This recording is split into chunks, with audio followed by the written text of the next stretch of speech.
Welcome to the Scrabble stream. Let's play some Scrabble.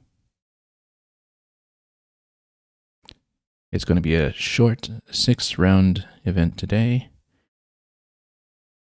It's a bigger group than it looks because this is actually divided into 2 divisions, and we are going to be in the top division today with 6 players, and if everybody stays as scheduled, it should be a round robin with the other 5 for the first 5 rounds, and we'll see what happens in round 6. I'll be playing against the director of the group for the first game, so we'll probably wait a moment here while he sorts out anything on his end. And here we go. I will be going first. Now, I'm already thinking that if I don't have a particularly good way to land the X, that we'll just score with it now and shed some of this, and it's not going to take too many hooks either way. I already see that if we have an E or an R to play to, we have Azurites. Maybe some other things. We've had some very interesting duels with this player in recent sessions. So yeah, currently I'm looking at potentially Azurites if we're given a tile for that. I don't quite know if he'll stretch out the board enough to give me that, and it seems the answer is no. I'm reluctant to be keeping the eye into this. I'm just going to look at this just a little bit further, just in case there is anything. I did see is from a D or an E, but again, neither is available. Let me see if there's something that may be potentially good with the P or the T, which are the only tiles that are really giving me any possibilities here. If not, I think we're just going to go zip here. I think the Z can probably score a lot more than that. I think maybe we should be leaving that lane open for my my S rather, since the S hook will go there. We go here, for instance. Scores 2 points left, but it leaves the S open. You know what? We're ahead. Let's just take this. Don't want to sweat a turn like that too much. Maybe I did miss something big on that, but I wasn't quite seeing it. Now, the W and U together are always quite terrible, so we'll probably want to do something to sort that out before too long. Unfortunately, the rack did fall apart a little bit there on this draw, and I guess we should have tried to deal with that spot. Well, he would have had dog ears as a 7 anyway, even if he didn't find Goatster, so he was definitely going to hit me for something that turn.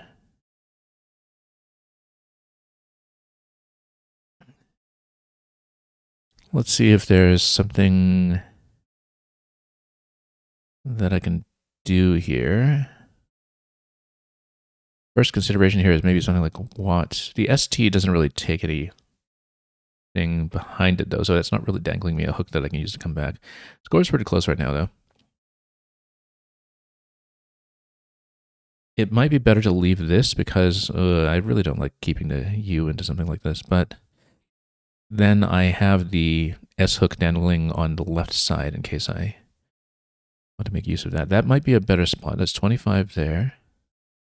It's going to be 27 there, but it really closes things down on a board when I'm holding S blank and might want to do something a little bit more capable.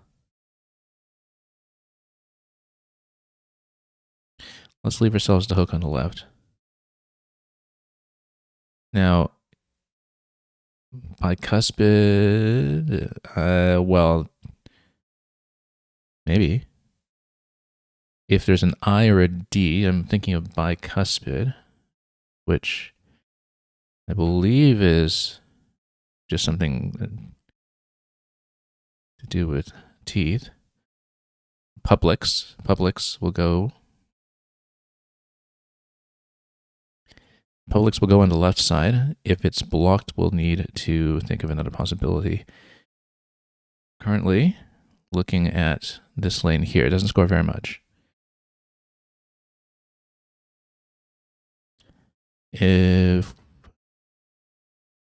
we can see something through the top, okay. Now, Publix now has a significantly better spot.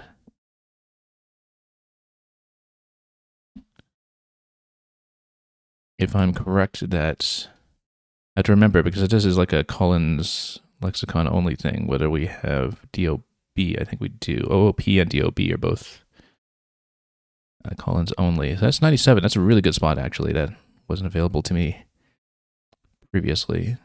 I think we'll have to take it.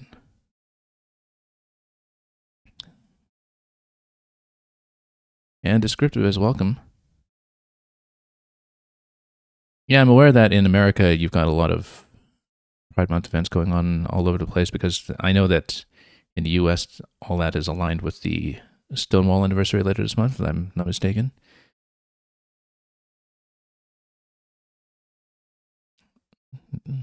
That's, as far as I know, more specific to the US calendar, though, so. We're looking potentially, I don't have the right vowels for this, but the H would go nicely next to the C over here. We currently just don't have something to go next to the S that could make use of that. We might want to continue stacking down here, although I currently don't have anything to go after ZA.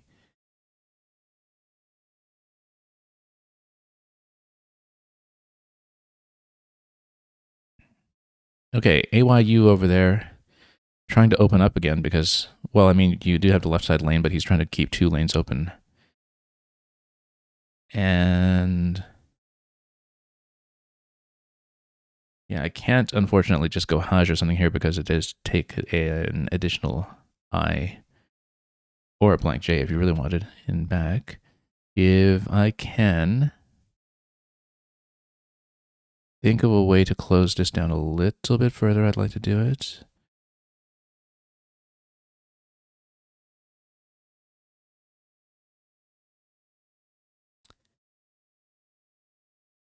I don't know that I have a good way to use the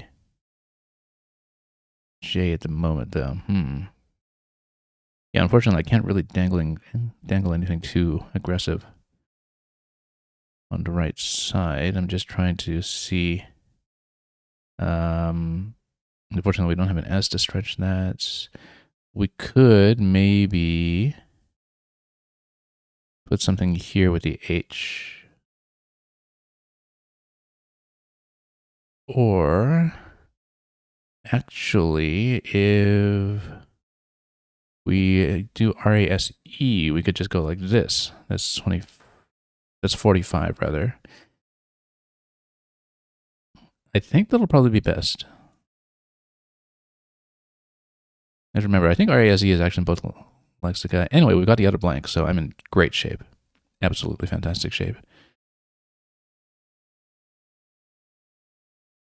Now, I don't remember if RASE is perhaps a verb that would take the D at the end. I truly do not know. If it's perhaps the same word as RAZE, race. It could be, but it's one of those things where I just don't know off the top of my head. Likely we'll want to close down on the left side with something like Jag, because then you kill the lane. Oh, he's going to fish 1. So fish 1 tells me that he's going for something. Well, I mean, obviously, you've got a lot of vowel endings here that are going to be fine. S ending here. Lots of stuff that he's thinking he'll dangle over there. I was going to go JAG over here. That's no longer possible. But perhaps I can do something on this side, like maybe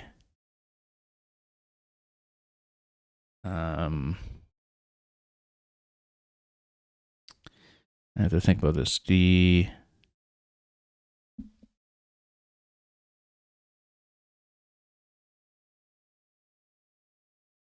know what? Maybe we just do this. It puts the J in the triple column. Hopefully he doesn't have anything that's going to hit massively through the J on the triple, but I don't think so. I think we'll be hit with the bingo this turn for sure. Best case for me is something like a really weak lane there. Likely it's just going to go down the bottom there. Worst case, obviously, is some kind of crazy triple to the J, but I think we'll survive it. We'll just try to outrun since I'm 160 ahead.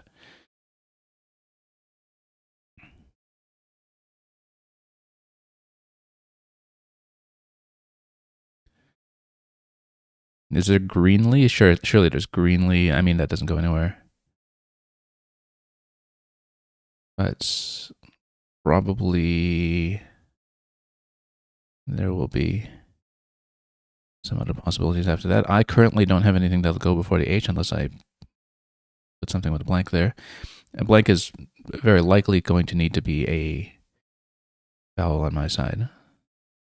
I should look at whether there's anything through the D. That might be.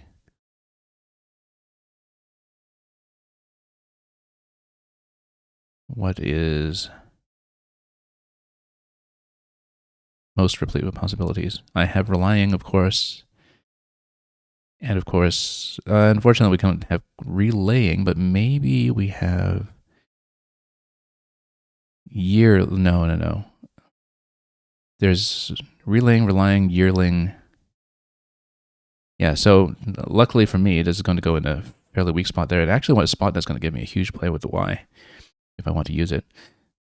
I should, first of all, see if we can have something with the J. I was trying to look for something through the A, but I don't think we'll have it, at least not with an I, because this would be stuff like yearling, relaying, relying, or rather, layering. None of those go because of the WE over there.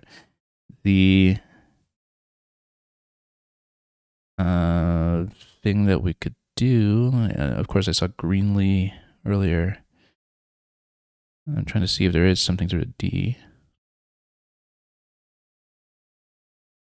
I think we'll probably just do something here to this spot. I don't like keeping all consonants like this.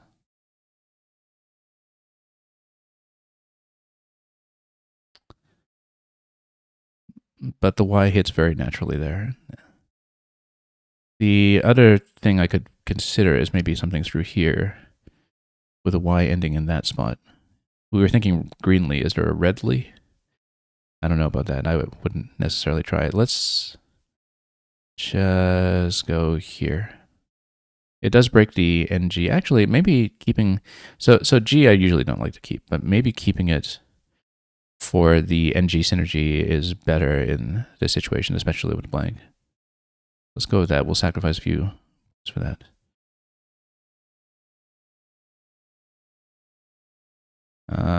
Can't quite go tracting or something over here.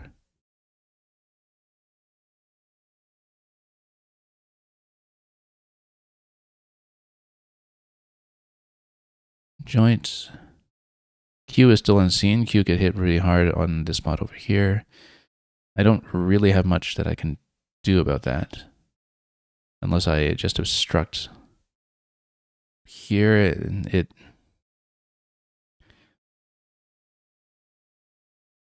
is tempting to just do something like that. I guess you still have GR. I don't like dumping the N while keeping the G though, but this does kill the spot. The problem with that, of course, is that can't would open up something like scant on the left side. So maybe we can go with something like just Gant maybe, and then that blocks it. I don't think I have something through the A that would be something like an 8. So I think we just have to do it like this. I don't know if this takes a front hook that I'm not seeing, but we'll try to close that off. I'm quite down on time as I usually am when I stream, but we'll see what's possible.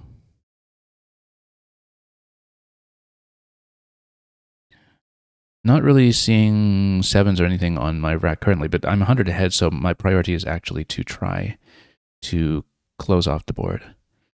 I'm currently thinking something like Kurt over here. There is an F available. The hardest thing that can hit here is an F next to the I. We're not really worried about anything other than F in that spot. But that would be a big play, usually about a 50-point play if the F goes down there. So interesting thing to note here is that I'm holding the last U, and there's the Q still unseen. So that may actually be a reason to not play the U. I don't know if he's trying to give himself a spot on the left side here, because I don't know my books well enough to know what goes behind EIK. I think it might actually have the S behind it, but I'm not 100% on this. So now the thing is, even if I do play off the U though, so the risk with playing off the U is that there are no U's and there's a Q left in the bag. But I have the blank in the worst case.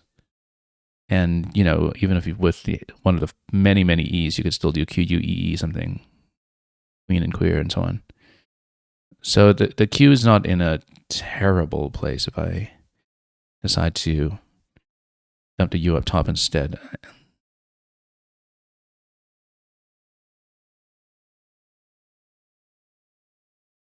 I kind of feel like the left side's going to hit me with something, but yeah, we want to have decent possibilities for counterplay. So I have some other things now, like avowing and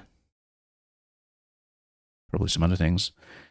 I don't think I'll have anything to go through the O.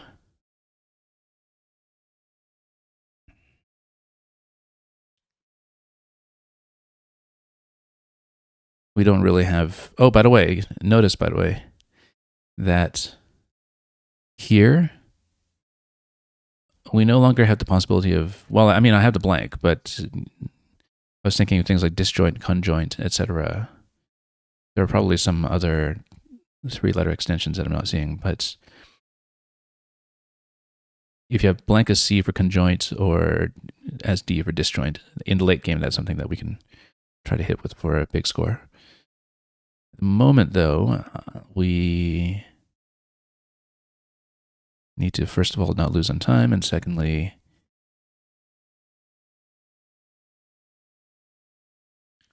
figure out what to do with this spot over here.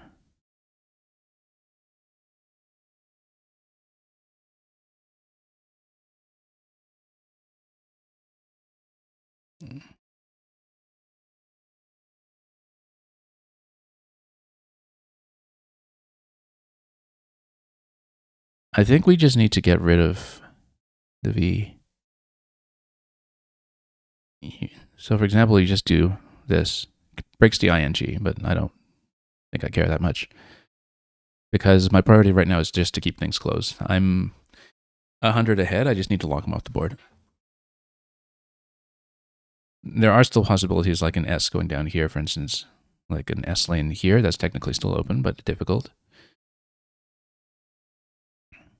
I have 3 minutes on the clock. We need to not waste too much time. I do also have the Q at this point. Now, as I was saying, the Q is in a situation where we would almost certainly have to burn the blank on it. Like that. I think we almost have to, although there are 5 E's in the bag, maybe we can hold that slightly longer. But the Q is a massive burden at this point, and, you know, I got what I asked for when I played off the last U.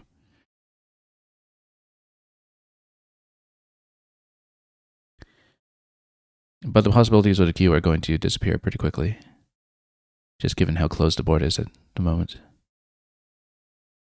But keeping the blank is going to give me considerable flexibility when it comes to how we choose to deal with it.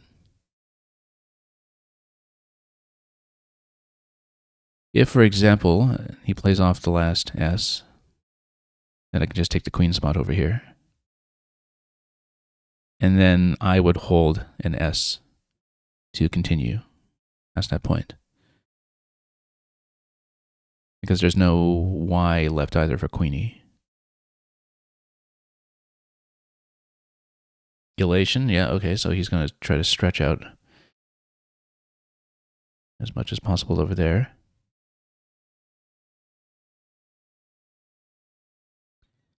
Now, I think I need to deal with some of that stuff. And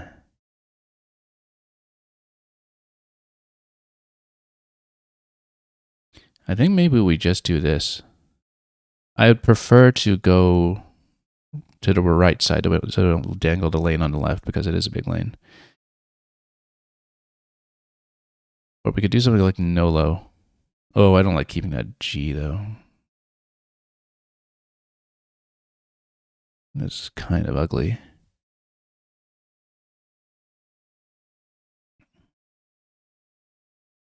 Yeah, if I could do something going right, that would be so much better. You just go Nog like that. Close it up for 11. Unless he finds like a 9-letter triple or something. He's got really good tiles potentially. This does kill the queen idea though. It might not be very good. We have to play. So close to something like Sequoia is actually... If we're given an A in the middle of nowhere, I would have Sequoias. I mean, he's not going to give it to me. There's no real possibility of that on the board in its current shape. But it does mean that at this point, if I do something like burn blank over here, I have exclusive access to the E hook after that to go down to the triple.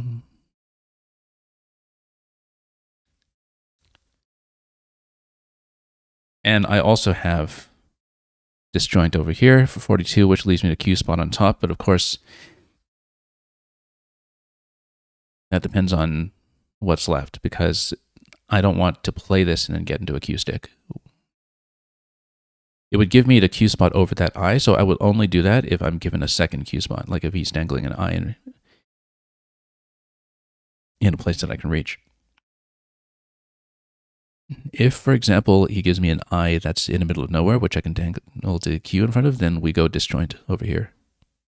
And then we have 2 spots for Q. He's not going to give that to me. He's going to instead try to... I'll dangle a hook on the left. What does he even have that would do that? Maybe he's trying to draw to the blank. As I can see T going behind this.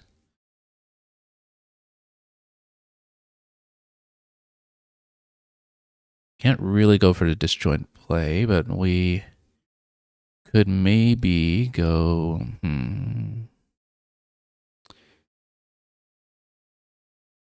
No, the blank would have to be in U if I want to use it with anything interesting over there. I don't know my hooks well enough. That's because what does ERN even take behind it other than T? I don't remember. I think I just have to play.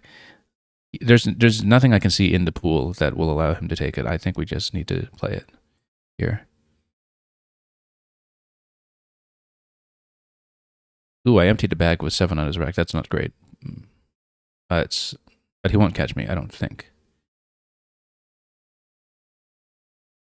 I'm trying to look at the opponent's rack right now to see if he has a 7.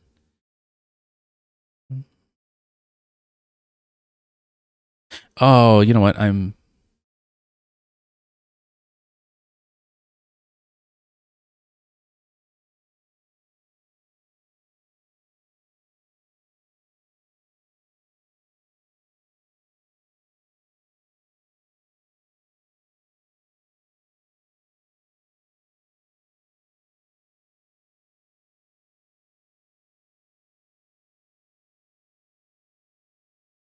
Yeah, he actually just told me in the chat that he was trying to draw into a 9 over here, but didn't get it.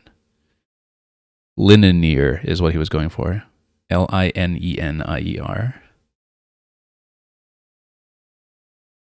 But he's down by an E. He doesn't have the second E for it, but that's what he was going for. Anyway, at this point,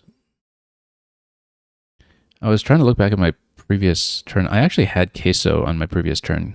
Queso, Queso, as a significantly better play. And I missed it. I saw it just as I played queen, in fact. That queso would have hit for so hard. Oh well.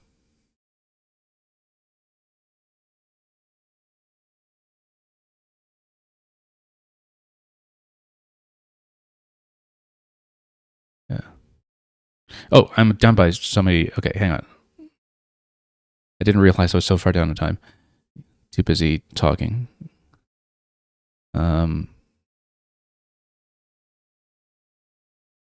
Anyway, we'll just go Oi's over here for 22. I think Oi takes an S in this lexicon. I actually don't remember. It's too busy chatting with him. So yeah, that's not a 9. Oh, whoops, I need to pass.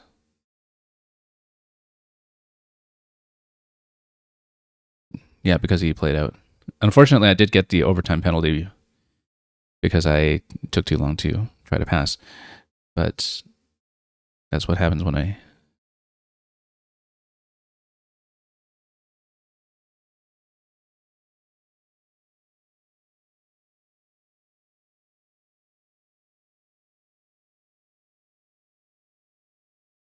Anyway, that's it for round 1. Yeah, too bad about the 10-point penalty at the end, but that's okay. We won, so we'll get into the next game. And too bad about the queso miss. That would have been absolutely huge. That would have been, I don't know, 70-something points, 80-something points. So kind of blew that turn a little bit in terms of not looking carefully, but that's what happens. We'll go straight into round 2. A little bit vowel heavy at the moment.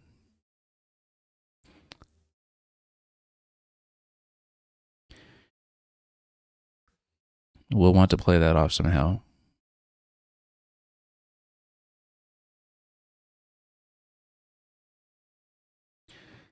I mean, there's the famous EUOI. That's not a great leave, though, with the double A's. Okay, exchange on the first rack. That means I'm exchanging my first rack. We're going to keep ASE.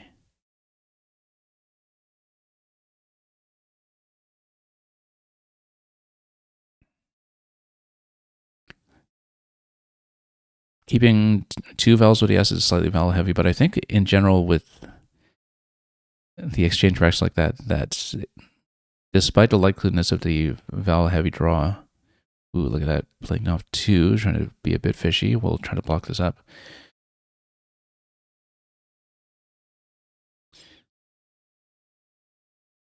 I'm trying to think. Like, there's a rebuke. Is there a buke? I'm not confident on that. I might just go big.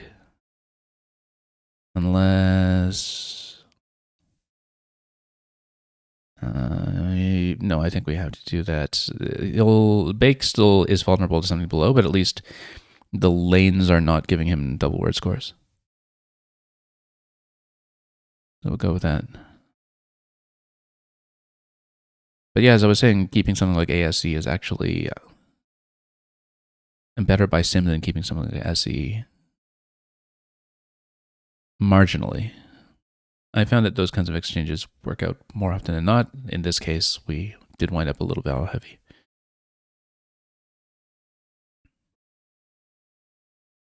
Yeah, Dr. Clige, you're suggesting that AUOIASE is the enzyme that cleaves all other vowels in the E's. I'm not even going to try to pronounce that. Anyway, the fish paid off on his side. I mean, he exchanged and then played 2. He was going to get something. Let's see what we can do over here.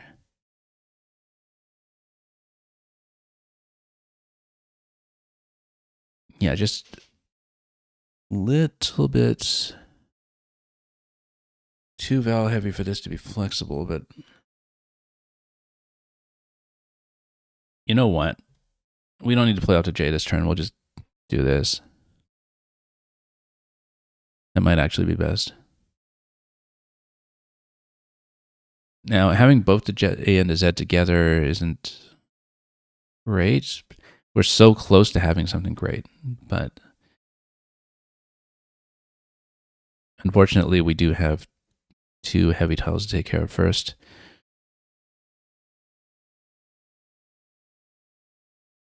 We'll see what's available.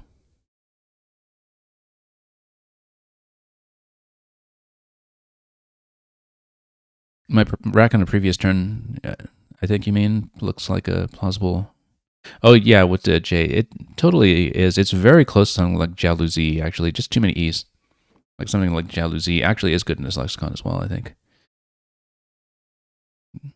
If you had an L to play through.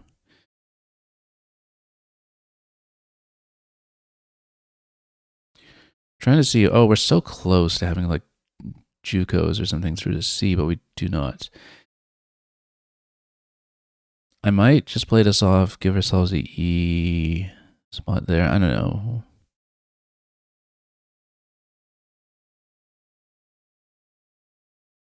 The Z is very, very valuable in this lexicon in particular, and so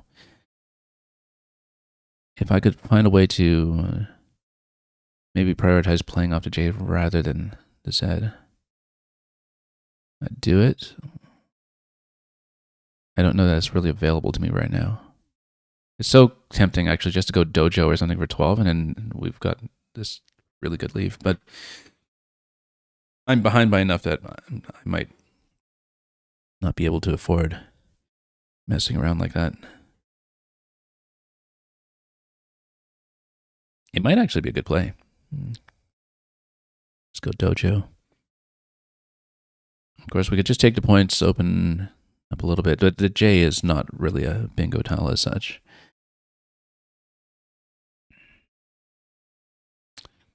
I don't know. I think we had to take the points.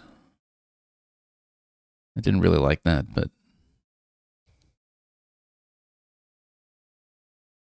we'll see what happens. And yeah, the E hook was taken, unfortunately, which was somewhat likely to happen. So maybe that wasn't a great idea.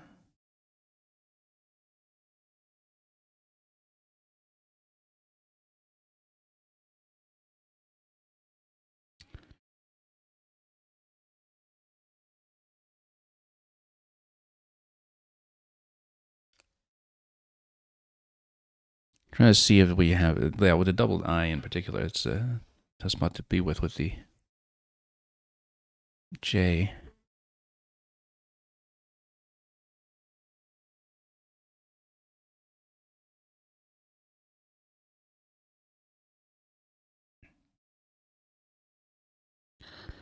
Just don't really have a good way to deal with it. Let's see. I mean, tempting to just, this 23 opens up a massive spot on the right. That's really kind of terrible.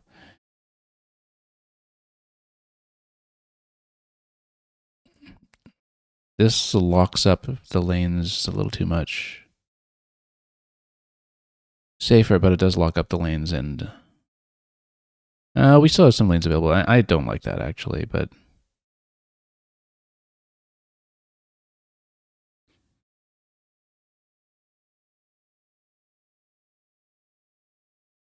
yeah, currently the doubled I is the main issue. We're actually reasonably close to making something happen. I'm thinking, like, this is still a lane dangling all this time, except it's dangerous. It reopens the triple. This is still maybe something that's possible eventually. Yeah, I could potentially be played through, but not on a rack with two other eyes. You know, I probably had a better way to deal with that. Like, if I'm scoring low with a J anyway, maybe we should have just gone Joe over here, J-O here. Wouldn't have scored much, but then it gives you more possibilities.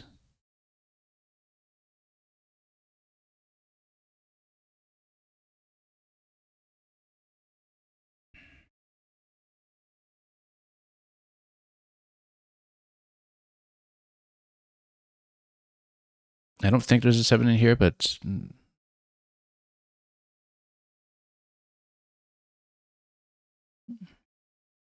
we'll see what I can do with it. Anyway. I don't know about that. It does dangle the right side lane for me. Ooh. Foul trouble like crazy. That probably wasn't a very good play to begin with. But I do need openings.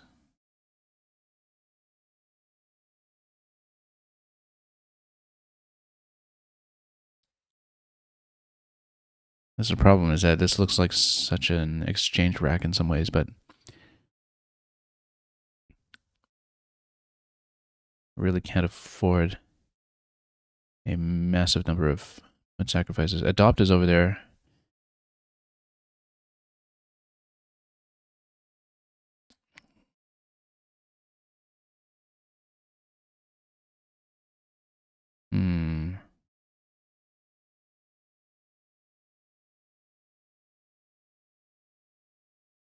I'm considering that maybe exchange might be best this turn. We would keep IRES, I think. I'm trying to see if there's a way to get out of this otherwise, but I don't see any scoring possibilities really, so I think we just need to buy more time, and we're still maybe within bingo plus a big play range for this. Hinders. Hinders has a spot here and a spot here. Obviously, we want the one on the right. There's Hinders. I actually don't know if Shrine would be good. I don't think it is. Shrine.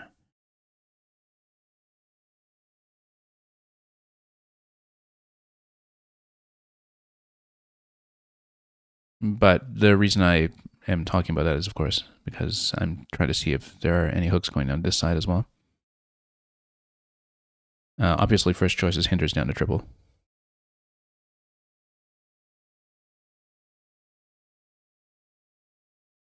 I don't mind so much we have to take the big spot and dangle the triple lane on the left, because the thing is, we want to open up as many lanes as possible, and I'm the player who needs volatility at the moment. Hinders has been blocked.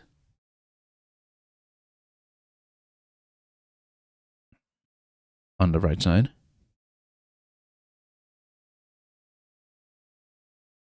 It just makes me think of Marl from Chrono Trigger.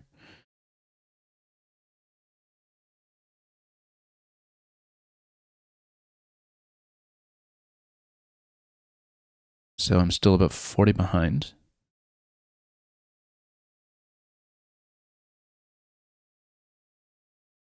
Unfortunately, Fubar doesn't quite reach.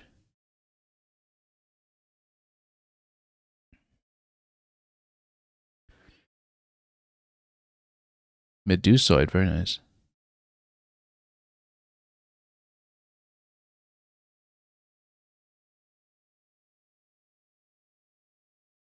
I'm trying to see if we have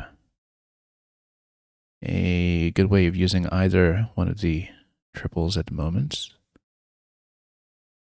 I have nothing to go next to the R here, so it won't be that, but we could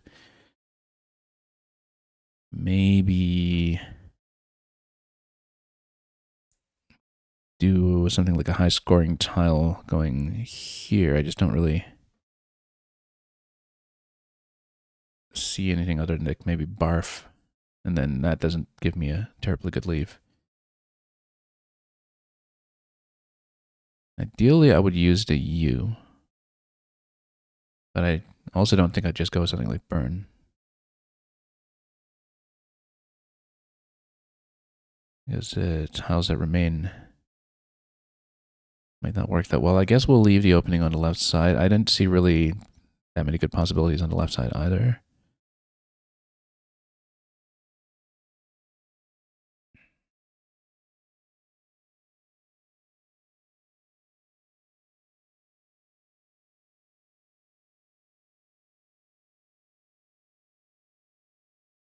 So we'll see. Currently,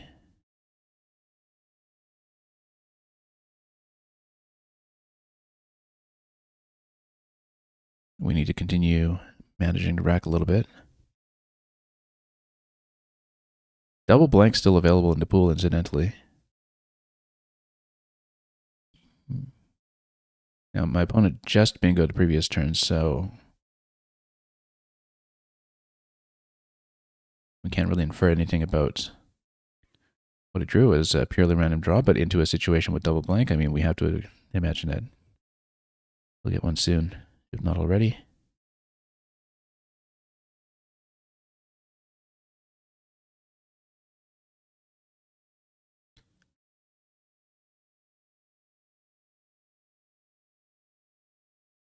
Who he is. I wonder if that does take an S. Why would he burn the blank like that? Oh, because to drop the V in that spot. I'm going to challenge this one just in... Well... Maybe he's holding double blank and didn't have anything with double blank. That's often what a situation would be if you can score with the one blank and keep the other. It's entirely possible. I think I better challenge this one. I'm not sure about the S hook. It is valid, so that's an extra 5.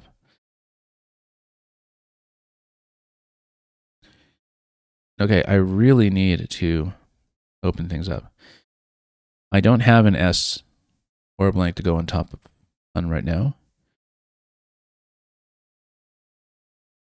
But and there's some possibility my opponent has a blank. He wouldn't have had an S last turn because he would have used an S rather than a blank in that spot, for sure. And so we can infer that he wasn't holding S at the time. Okay, we got Tawnier with Tinware.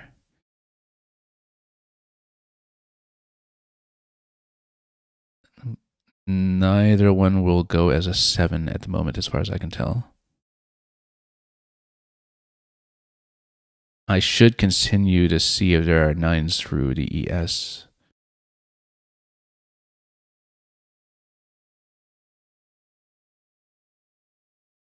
We're actually very close to something like funniest, but you need an S instead of an R.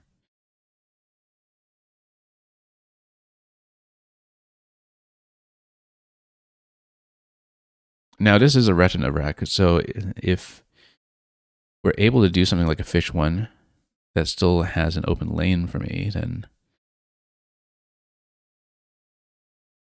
maybe we can do something. But unfortunately, I don't think we really have a good way to do that. I just got to make sure we didn't have Tawny or Tinware available on the left side here. No, not next to that P.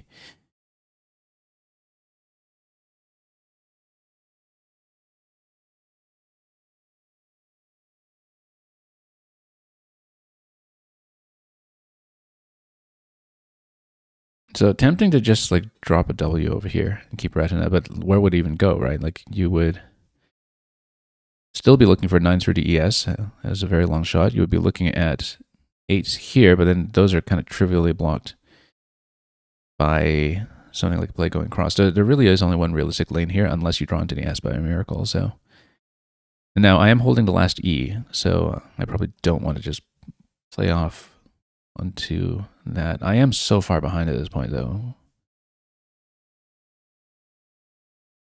And yeah, the thing is, if I play one, definitely he smells that I'm trying to go for a play on the right side.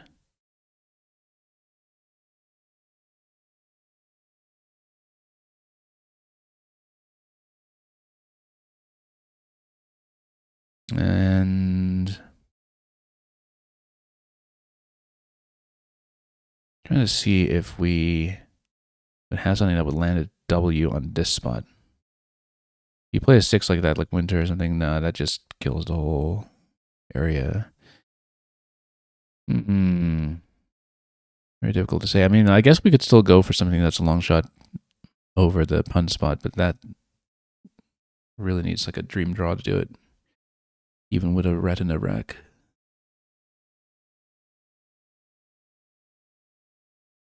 So 9s through the ES, that's one of the main things we'll be looking for.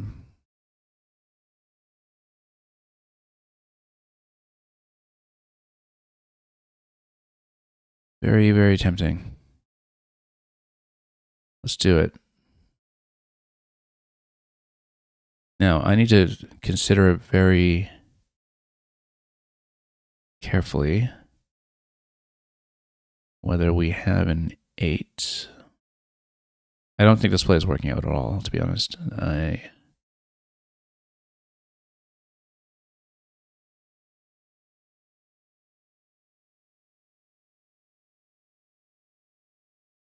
am looking at that ES, I just don't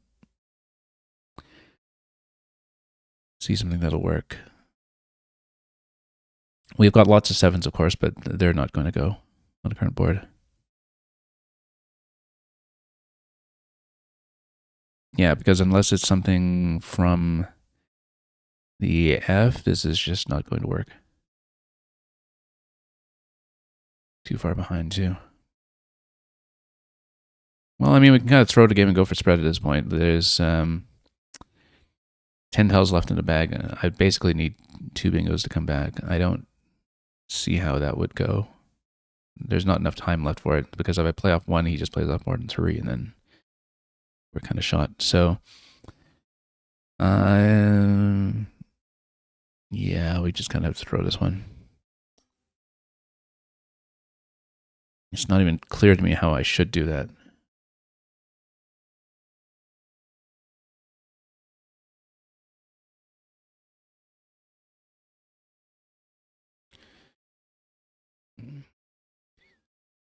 Okay, there goes the S.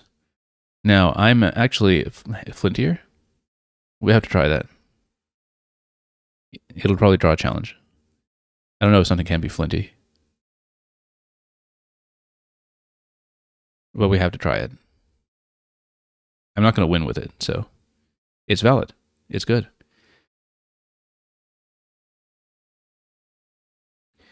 Now, my opponent has Q blank. He'll probably be able to deal with the Q.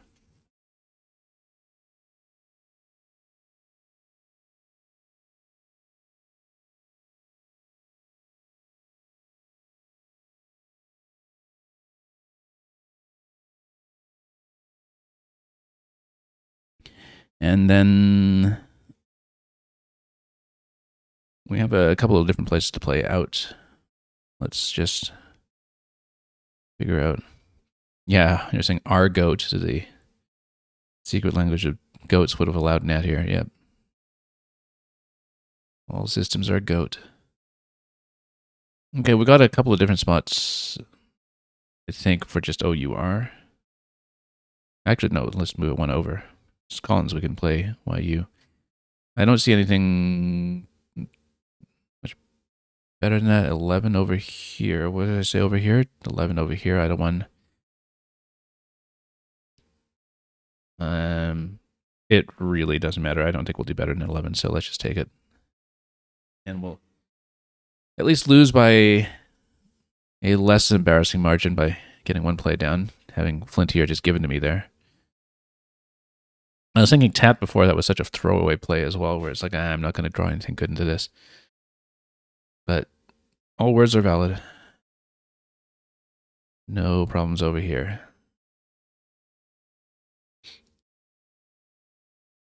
Yeah, there were a couple of tough turns there that I struggled with. I think, again, we're playing 6 rounds today. I am able to request the analyzer on 5 per day, so I may actually request it for this one in case we want to look at it more carefully at the end.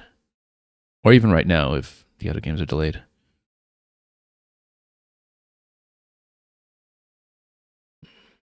So, in fact, because we're not called into the next game yet, we can even step through the plays just on the standard equity table quickly before we are called into anything. And let me update the record currently as well. We'll be going into round 3 at 1-1 on a day. So yeah, keeping ES. Oh, I was saying that I thought AES was slightly favored over ES. It isn't. ES is better there. I guess because the S clashes less with a consonant heavy draw than something like ARE or ATE or something. That, like, it's easier to get out of consonant heavy than vowel heavy if you're holding DS. Maybe that's the theory. Yeah, so Buke is good. I was considering Buke. I just wasn't 100%. It's Scots. Oh, it's 3 to 4 hook. Front hook on uke. I should have noticed. Anyway, so there was something here. It's Japanese anime or manga featuring a young female adult as the protagonist. Interesting. That's one I have not encountered.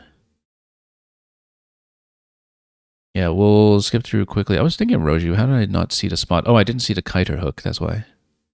Because I saw Roju on my rack and I didn't have a place for it. So, yeah, that was just a terrible turn. Absolutely dreadful play, J.O.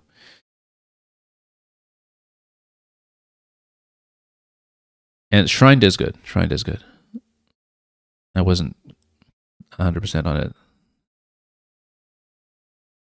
Medusoid. Yeah, Barf. Oh, how did I not see Burp? That should have been obvious. Anyway, we'll get out of here quickly. Ooh, Resilient through here. I didn't see it, but Flint here turned out to be better, so that was okay. Yeah, we might look at that one at the end, but we'll see. Let's play the next round. We have a bingo on the first draw. Codeine.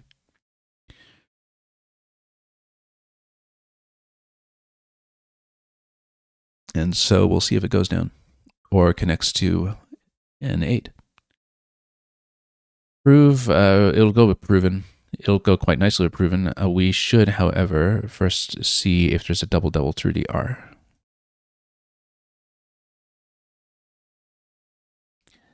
Maybe there is. Don't see it off the top of my head, but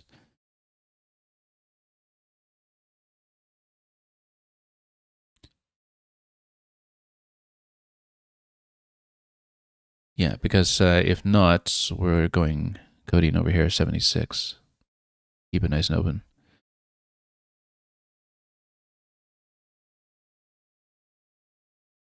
Just doing a bit of a sanity check here to see if there's something through the R. I don't see it.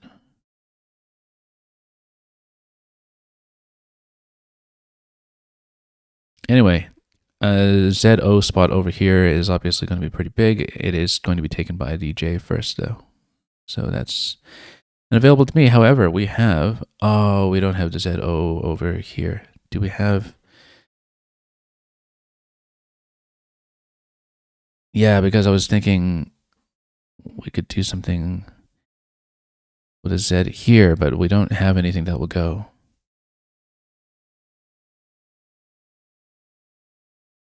That's really too bad. Maybe we should even keep it and leave it open.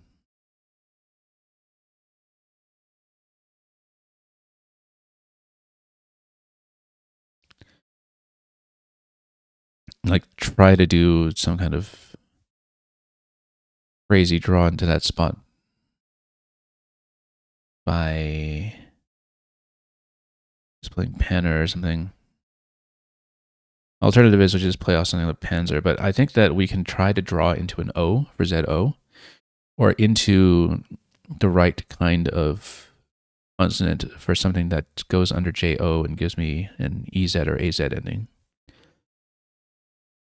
That scores nothing though. Better. We can do better.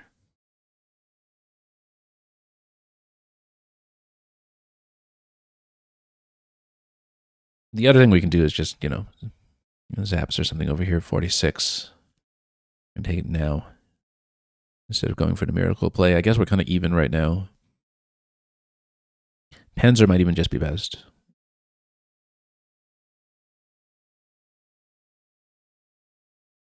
Only 34 though. Keeps NS. Right side still open. What do we think? Do we try to draw to the big Z play?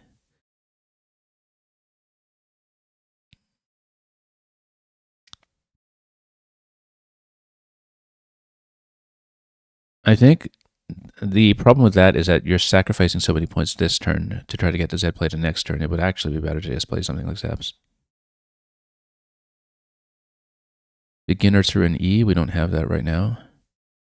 I love how it's just in alphabetical order to show me that we have beginner through an E.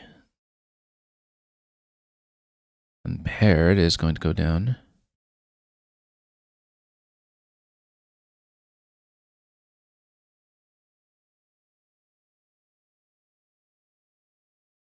Oh, we have beginner through an E. Okay, there we go. Good thing I saw that E dangling there before I just played something else. Because we definitely have had that situation on stream before where I say, oh, I just need this tile to play through, and then that tile goes down and I still miss it. Absolutely happens. I'm actually thinking Jotty through here is a little bit vowel heavy after that, 36.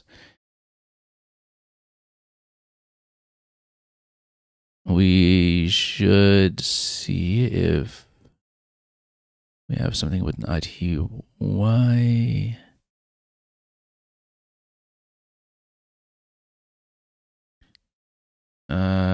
Comedy 26. O is in a pretty vulnerable spot, but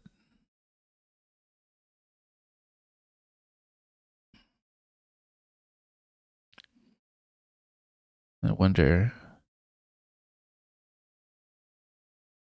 Yeah, this is a little vowel heavy for my liking.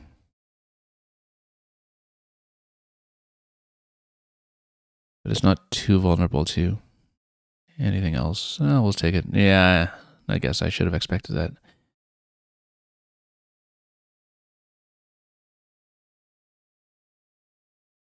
Oh, well, sometimes you just have to take the points.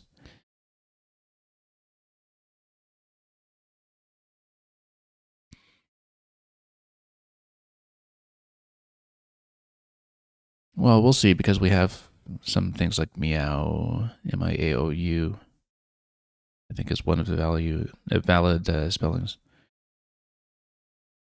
Not that we have a good place for it, except for up here. Actually, that works. Meow in that spot. And my opponent is also extremely vowel heavy. Very clearly so. Let's go with that for 21. Try to draw into a better position.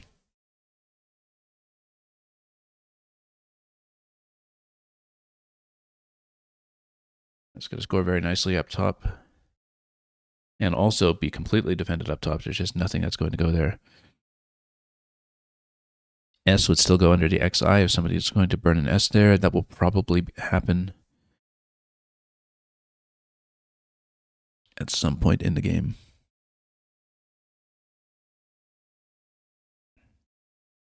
I'm a little bit ahead right now.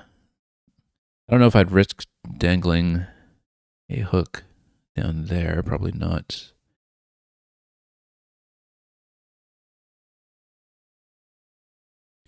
I actually like Hobo here for 30.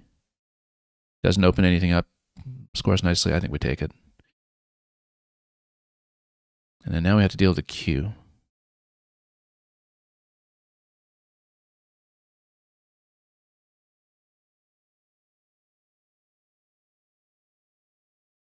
This is seriously looking just like QAT for 12, honestly. That's a very consonant heavy leave after that, but 1U remaining in the pool. The 3Us on the board currently are just inaccessible for the Q.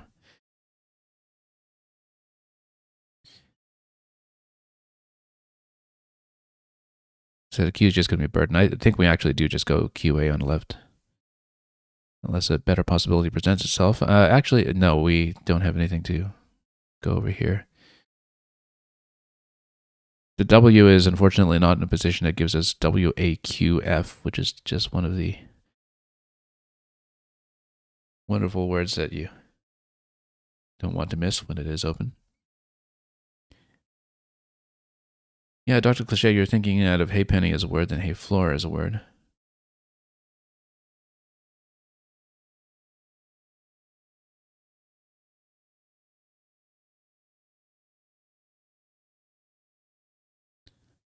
Maybe so. Anyway, yeah, we have to dump the Q. There's really not too much else we can do besides that. It'll likely put me in a very consonant heavy situation going into the next draw, given how consonant heavy the bag is right now. The other possibility is that if we can go for a huge turnover play that dumps lots of consonants, maybe keeping the Q is okay. Otherwise, we might even just go QI up here, close out the triple, unless we have a good way to play through that I and turn over lots of tiles. I think I just play QI there because that kills the triple lane and it gets me out of trouble without putting me into massive consonant problems. Now, this is close to something. I don't think there's a 7 in here, but this is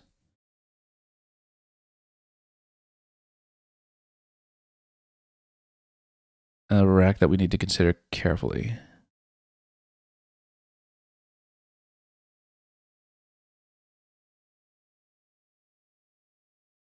Also, we can always do something like fog up here. I mean, I guess it does put the F in a position that gives back a lot of points, but it doesn't open the lane necessarily.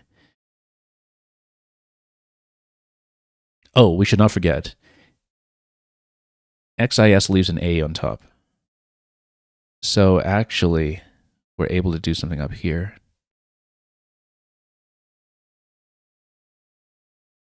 If we have something like an FA start.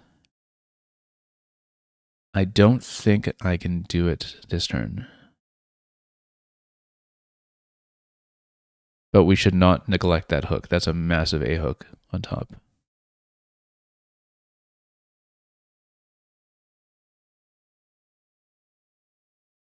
Absolutely massive A hook.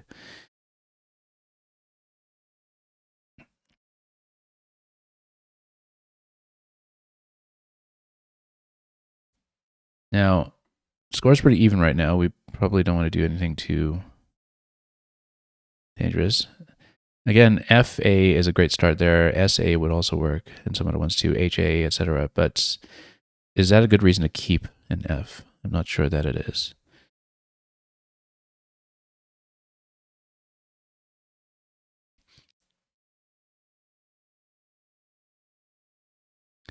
And of course, this would just kill that idea in terms of what will go up top. I'm trying to see if I can reach that triple with an A in the axis spot.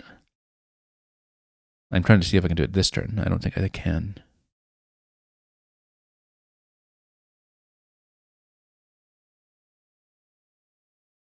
Two S's blank unseen. Two tile play just now to open a lane. That tells me my opponent might be in a potentially bingo prone position. This is a very hard call to make. Or we can just close off top for 29. That's reasonable, even if we're not reaching. Then at least we reduce the volatility there and stay ahead and score. I think that's okay. I think that's okay. We'll go with that. I feel like there's a 7 on this and I don't see it. We'll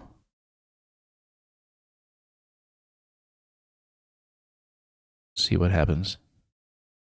Now, of course, there are going to be some ways to extend this to the triple on a different turn. But I'm actually thinking that we might even just go Doug for 20 here next turn, and then we continue to close up that area while trying to rebalance the rack. Yeah, much ruffleage ensues, exactly. If only. So yeah, he's totally fishing. Which means that I should block the top lane. Likely, we're looking at something like an S hook on beginner. Worst case, we'll have some kind of play stretching from the triple and L. I think this is actually a good opportunity to just obstruct. I think he'll hit something, but will just try to mitigate the score. And I will have a pretty good rack over here with toilers and loiters, estriol. Pretty sure toilers has to be good. I'm less confident on it than the others. Oh, it's got to be good. Now, does estriol actually not go? I actually think it doesn't. Hang on. Because beginner is the only S hook here right now. So he's fishing one at a time everywhere, which means I should just continue to block stuff like crazy. Does he have anything if I just start blocking this area? Maybe not. Hang on, okay, estriol, loiters, toilers. Is there something else? I feel like there might be.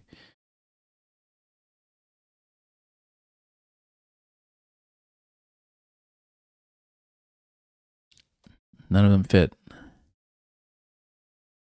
Also, kin over here, notice that it takes DAR at the end if that eventually becomes relevant. So he's going for something. It'll likely be on the beginner hook. I need to block that up.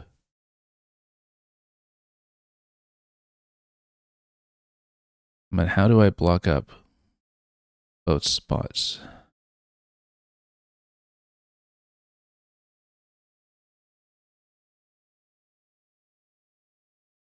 In fact, do I have something through the L myself? I don't think I have rolliest. Trolleys. Hang on, I have it. Okay. The S there will give back a bingo though, so we do in fact need to open up the O spot. If he's getting into bingo position, he might not have a heavy consonant to take advantage of the O. So we'll do trolleys over here. We have Melodia. Drew into Melodia. I do not have a spot for it.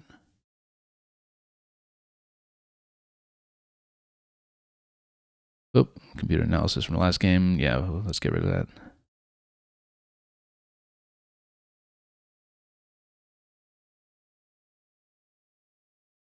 You think glowered, Glourded, is a glaring omission or a peculiar omission? I don't know about that. I mean, I guess I've looked at enough Scrabble that I would 100% challenge that because I have seen that probability range and I know it's not there. But okay.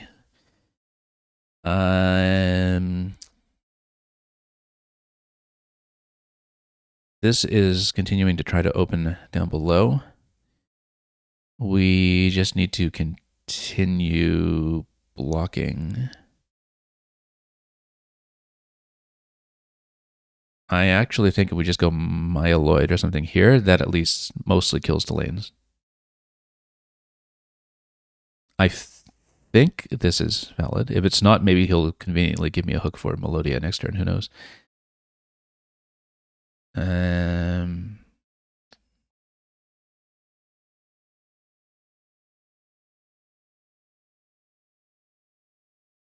Yeah, I think given that he's totally showing closeness to a bingo, I have to just obstruct. I think this is good. I hope I'm not confusing it with something.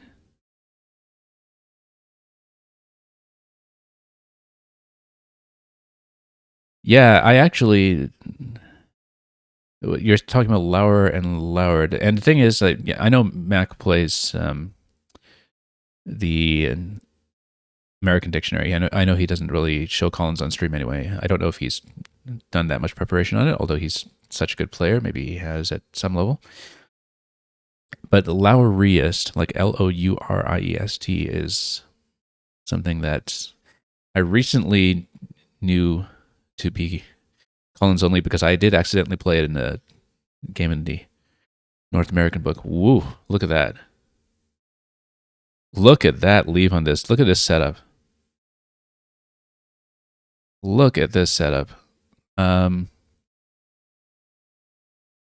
Yeah, because he sees that he's got S blank. He sees that I cannot do anything about that spot, and that he's likely got bingos going both ways. I think I need to parallel to it in a way that does not really allow for a playthrough and well, how am I even going to do that?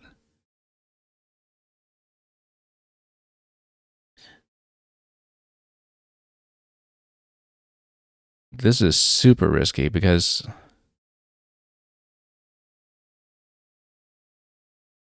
how do I even deal with this spot? Like that's because I can try to go here. So for sure, like he can go either way. I have to block both sides. For sure, he's got bingos going either way.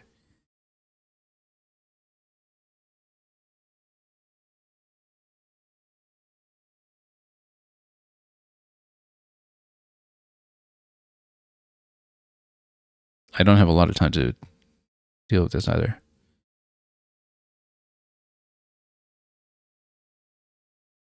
This is a very critical turn. Now, what's the worst case?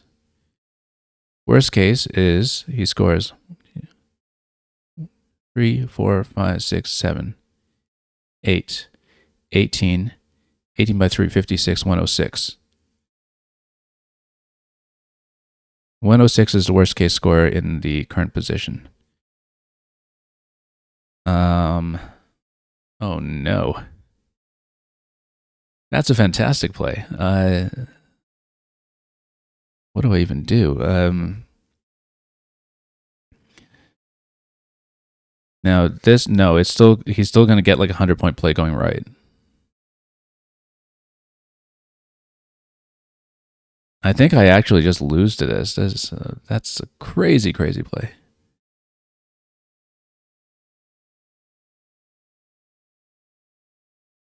Unless I have enough of a play that I can block on both sides, and I don't have.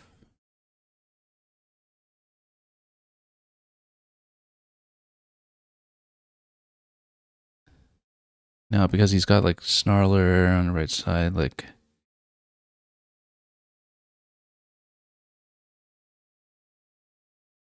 I don't see a win. Like, I think I just straight up lose to this.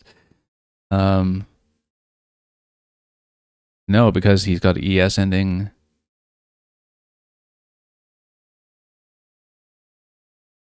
I just lose this. Like, and then he scores under a B or something. And yeah, this is going to be like over 100-point play, and I just lose this.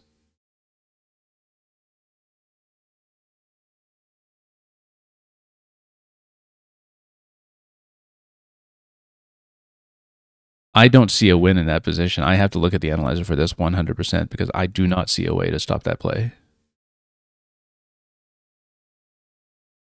Amazing setup play. Like, now, of course, he needs an ES or an AS ending. Or at least, like, well, I mean, S has got to go there unless he's got blank as a D or something.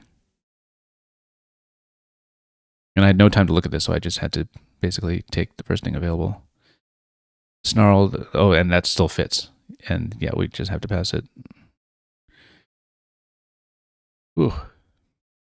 So lose by 30. Yeah, amazing setup. I did not see that coming. That's why this guy's a titled master, right? Incredible win on that side. I absolutely have to see whether we had a winning play here because I could not see how to deal with that.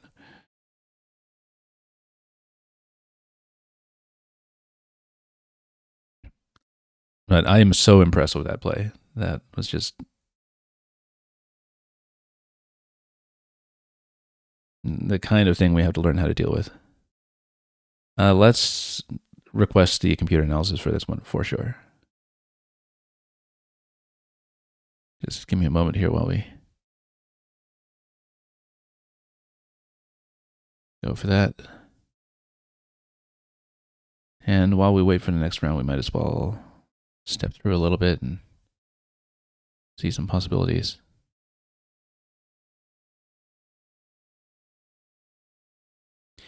Oh, Benninger, not just beginner. Oh, benigner. That's what it is. Benninger. Benigner. That's what it is. If you're more benign. So, yeah, Jotty actually came out okay by equity. Wow, nice overlap over there, labium. I actually did look at the foobar spelling at some point with you, but I didn't think about it with the double O. Flag, where was flag available here? Oh, that would have opened things up on the top, though. I wouldn't have done that. Argle, that's the kind of play I was looking for. I was trying to look for something that would get me over to the triple from up top. So that would have been much better than what we had. That keeps QF, unfortunately, but Flora is still available there. That stuff is too volatile, though. Yeah, no bingo's available, so he plays one. Nothing for me, so I continue to obstruct the top. Nothing for him, so he does that. Any of these, yeah, obviously I wanted a position that doesn't give a bingo back. And I didn't have a spot for Melodia or anything, so I was just trying to obstruct here and draw into the bag. I should have seen the situation in the bag and thought about timing, perhaps. But yeah, we absolutely have to see if I had any kind of play to deal with this because I just could not see a win.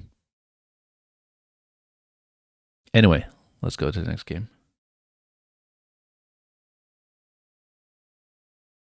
Round 4. Do we not have? No, we have resizings through and E, but of course. Well, we can just go Zinger. Let's not think too much about that. 52 points. I don't think I had a 7 on that. So, oh my goodness, did I miss Zingier? I missed Zingier. That was embarrassing. That was embarrassing. I played Zinger and I just totally overlooked Zingier. Playing too fast here. How often is that you're just gifted a play that's over 100 points in the first turn? That's an easy play and you just miss it. Oh, that was awful. I didn't realize that there are actually multiple configurations for the tile pool now. Yeah, detailed, I guess, sorts by point value. Anyway, we'll go alphabetical. And Zingier wouldn't have kept, well, it wouldn't have taken the S for diffused either, so it's, well, that cost me. Anyway. Oh, that was so terrible. Let's see what we can do here.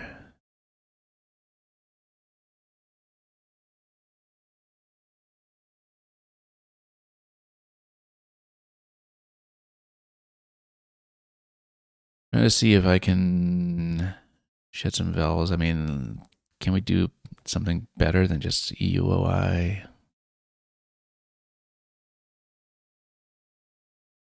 Maybe it's still okay to keep 4 vowels to give ourselves a little more room.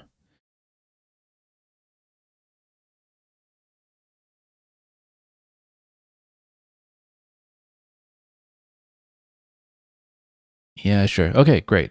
This is a 7.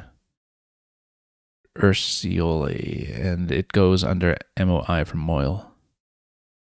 I don't know if it goes anywhere else.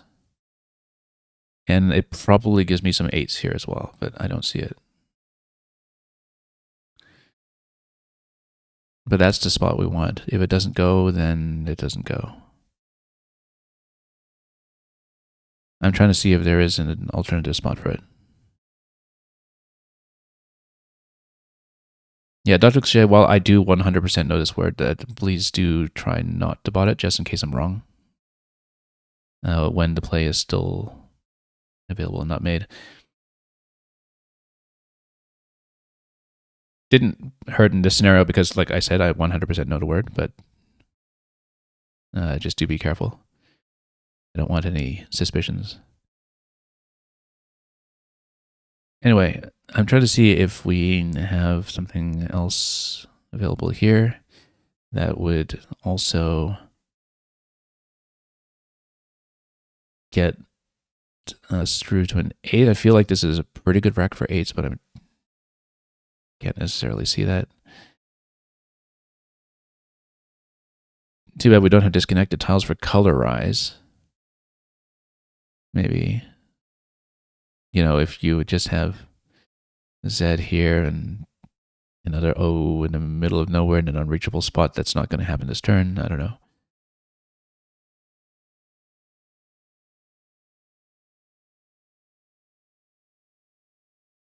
Yeah, O would need to be on this double spot here for 9 for colorize, but yeah.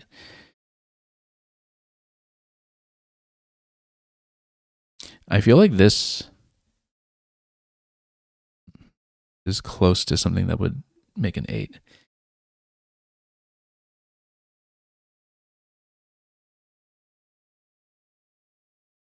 Maybe the most promising thing here is the N. Let me just see if that looks familiar. Maybe not.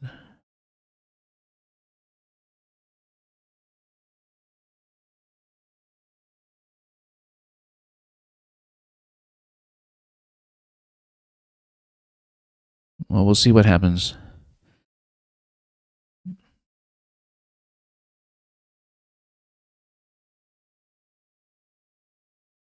I feel like this is something. It's not uncoiler or something. But there's something similar that may actually be in it. I should think about the D as well. Or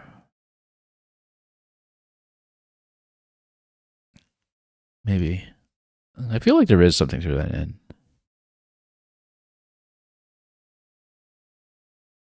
But we'll see.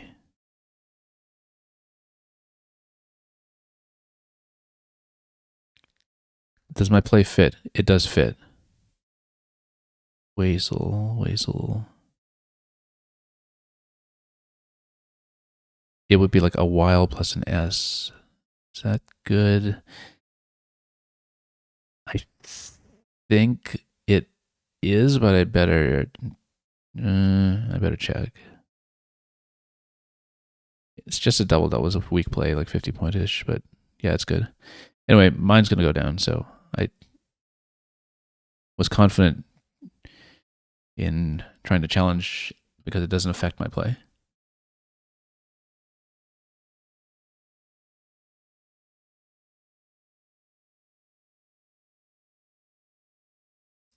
Now, this is definitely a sort of playoff VAT somewhere turn if I can do it. Maybe something like Kava isn't too bad either, even though it's going to have that rather heavy leave with a double T. Even something like VAT up top is not too bad. We'll just try to rebalance this turn. Cloudier through the D. Okay. Now I see it. Yeah. I was thinking like the D's got possibilities, but just did not see it at the time. Now,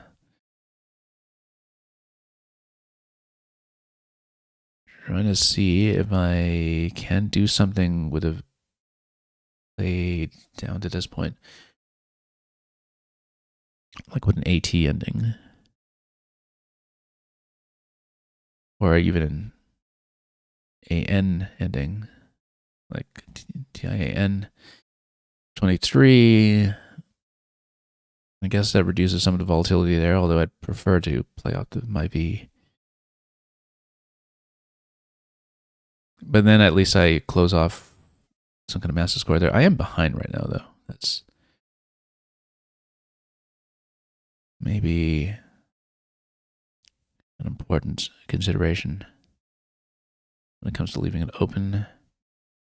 We can also still go VAT over here now for a higher score, and then it diffuses a lot of the higher scoring consonants on the left. Yeah, let's do that.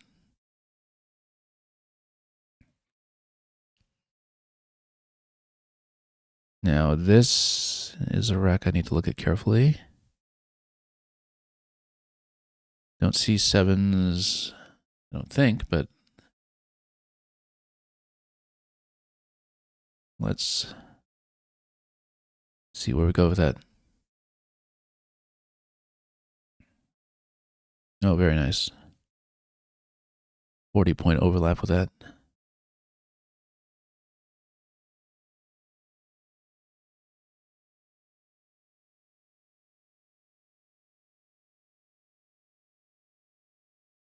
Antliate through an A. I don't have that.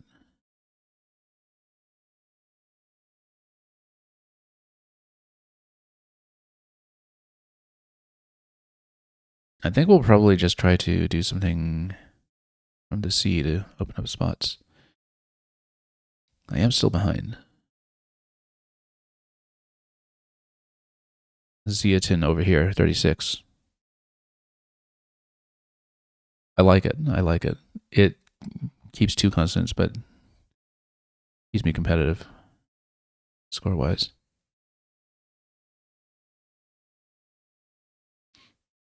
This one is probably going to be something like cowl. Kind of fell heavy at the end of all that, but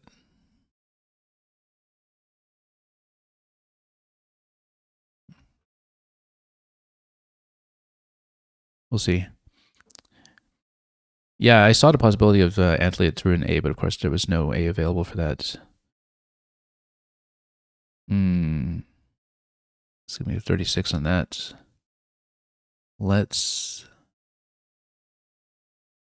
see. I mean, in this kind of position, whoops, the wrong way. I think we just get rid of some of this stuff. It's a pretty closed up board. Look how everything is angled right now, that everything kind of fits within this rectangle. Not quite a square, but pretty close. But that because you've got this like boundary around everywhere that we're playing, that this is a really closed board. I have to not forget that EXO is good in this lexicon in case we have something there that might encourage me to keep the O. I don't think I'd keep an O just for that, though. Although basically you only have a sevens lane under here if you do have something like, oh, well, there you go, botanic, yeah, okay, fine.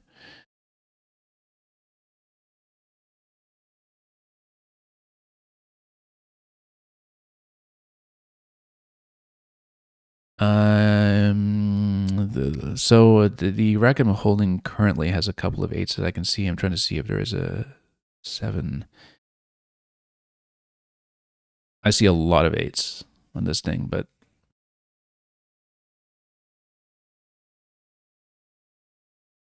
obviously this will take an N below.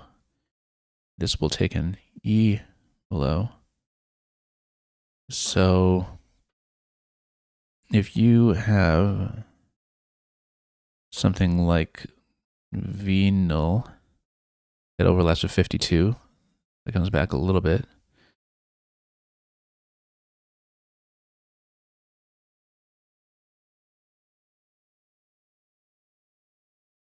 Because there are no floaters to play through really, other than maybe this G here, C here. I think we just go for venal. Unless I'm missing something, I really need to look at this carefully.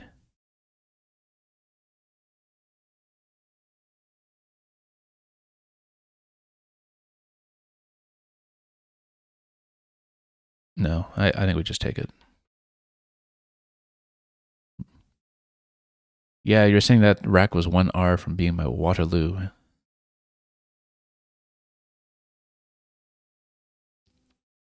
And maybe a few more tiles away from being my Water Zooey.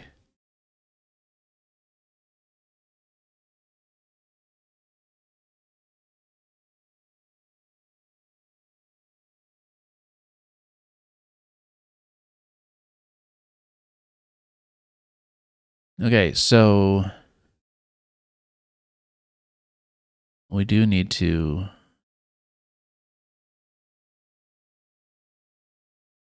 get rid of some of the troublesome tiles in this, I suppose.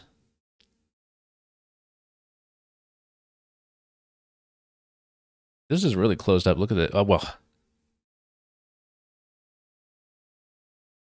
I did not think about that hook. That's got to be good for sure. I better check that because I'm actually not sure about Dipsays, and we might as well check the Botanic hook while we're at it.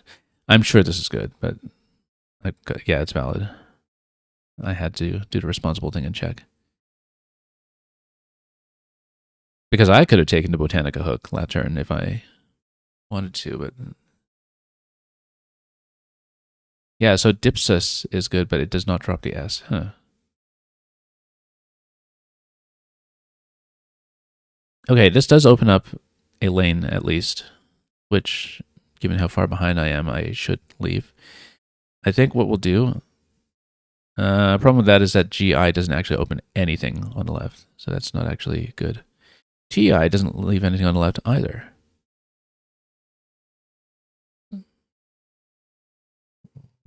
Basically, two-letter plays behind the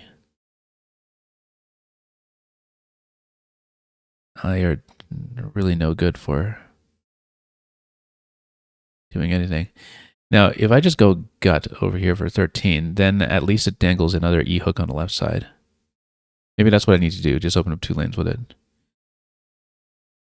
Because, yeah, the problem with this kind of stuff is that, like, none of it opens up, and we're going to sacrifice, like, maybe 10 points or so to go gut instead. But I need lanes. And I specifically don't want something like the Q to be getting in my way, but it will get my way. I mean, dumping off Q by itself isn't going to do much for me in terms of tempo.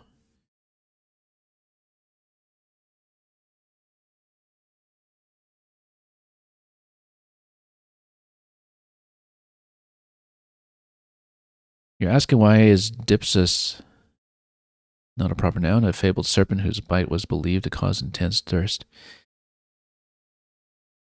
Um, Sufficiently genericized or something. Okay, so okay, we'll take a T on top. The problem is that I don't have a way to use it because of my Q. However, like, I mean, we could do something like that and score minimally to try to at least dangle the F on the left side. So okay totally blocks the left side lane that I was trying to open.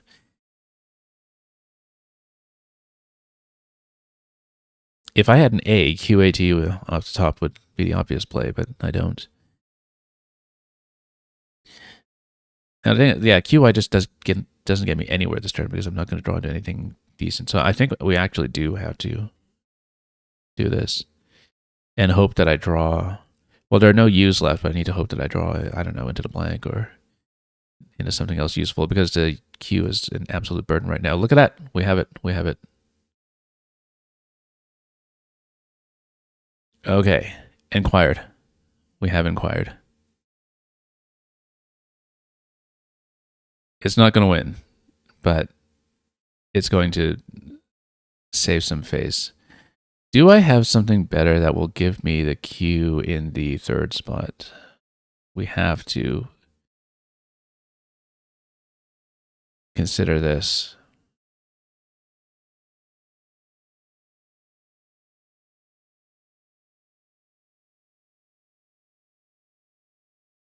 Because, of course, if we can do something like a play that has a Q in a better spot, I'd do it. But I don't think we have it. I think, but that's okay. No, it's not okay because it's 4 in the bag, so I'm not going to draw into a second bingo that I would want.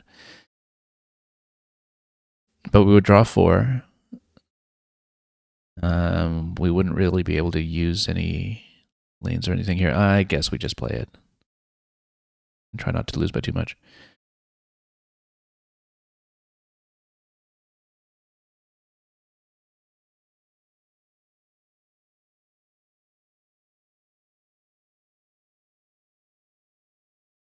Yeah, I think the idea behind the dipses is that there's more than one.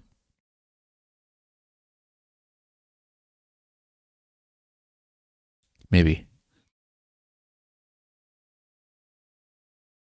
I don't even see it that I have an out with the 4 tiles that I have. Oh, well, now we have loner. I think we just take it and go because this is going to be lost.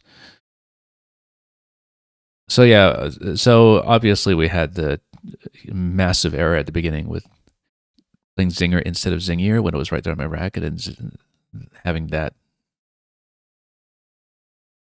get diffused.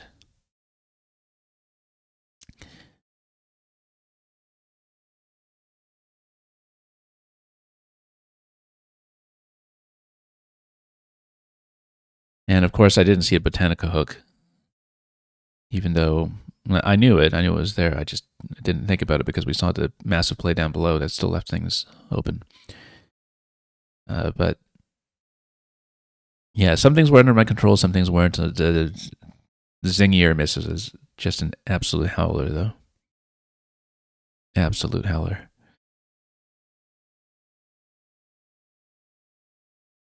I'll step through this one quickly. I don't know if we'll necessarily request the analysis on this one, but we'll... Yeah, look at that. Leaving 50 points on the table.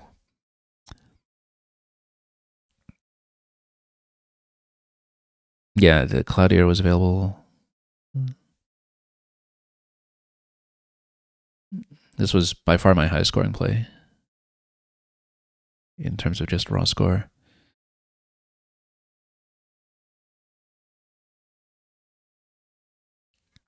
Botanic's going to go down there on the Woo turn. Yeah, that was okay, I guess, with the information I had.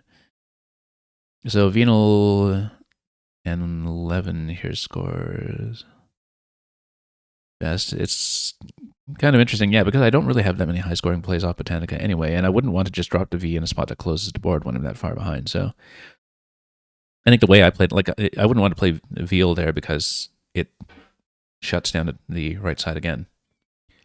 So even if I did see the A hook there, I think I would have chosen to leave it open. Dips is keeping... Oh, okay, I see.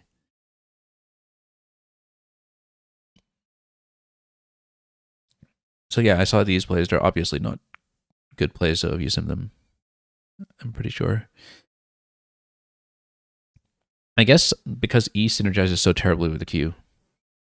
That's why that comes out ahead, but that's just in terms of equity, and obviously we had the drop payoff. We basically had the ideal draw there. Look at that. My opponent missed Faridom.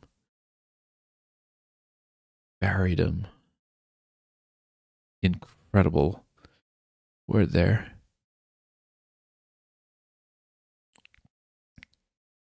And look at this other spelling. Oh, it's the Spencer spelling, of course.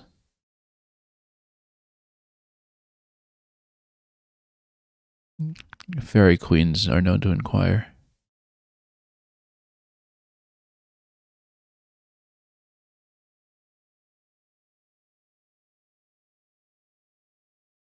Yeah, nothing much else to look at there, I think. Anyway, we are not called into the next round yet. We'll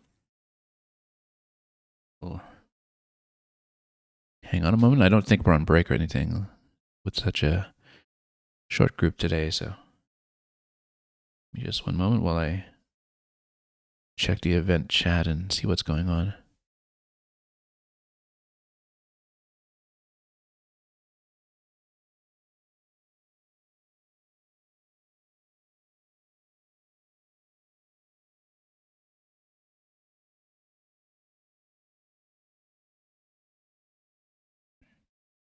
Yeah, so we had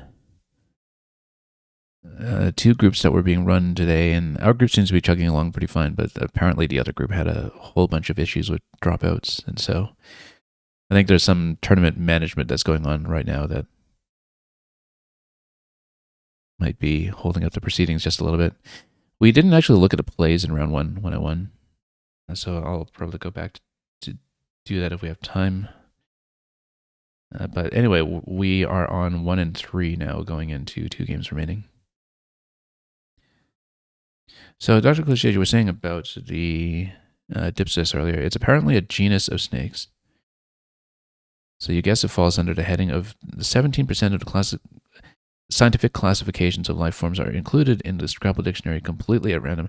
Yeah, it's very true, actually, because I've looked up various extinct species before, and it's pretty inconsistent. Like in some cases, you'll have dinosaurs where the ending in "sor" is good, but the ending in "saurus" is not, or the other way around, like that.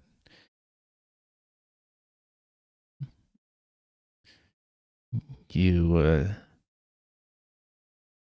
just kind of have to know if it's there or not, if you ever wind up with extensions that long. And you're saying the dips this are a non-venomous species, okay? Anyway, I'm going to, since we're not calling to the next round yet, let's go back to look at round 1 just to scan over the board quickly. Current standings after 4. I'm actually at the bottom of the group. Not by that much. I guess there's an ongoing game still. That's why. Actually, there are 2 ongoing games still. We finished early. We can see how they're doing. Wow, they started really late, I guess. Look at that Scrab. They're playing some Scrab. Got some Scrab in my Scrab. And let's see the other board. See how they're doing. This one, oh, okay, they're at the end of the game. The tournament director is over time, but I think that's because he's trying to clean up a mess at the same time.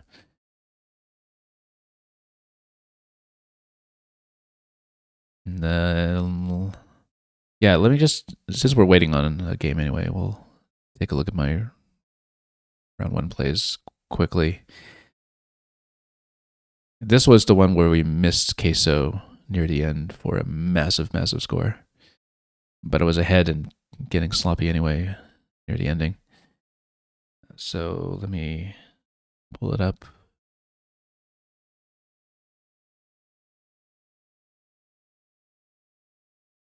And then kill up over here. Shiatsu. A massage technique using finger pressure at acupuncture centers. I gotta check whether this is good in both lexic or just one. I am very curious. It is good in both. This is how you know I haven't exhaustively looked at my Z7s. Although this is a really hard one to spot. You basically have to just know this one by alphagram, I think. Because you're just not going to find this one by arranging prefixes and suffixes or whatever. Anyway, Goatster will go down. Oh, it hadn't considered. Right, because then we got the big spot for Publix. I had a spot for Publix. This was the original spot for Publix we were looking at.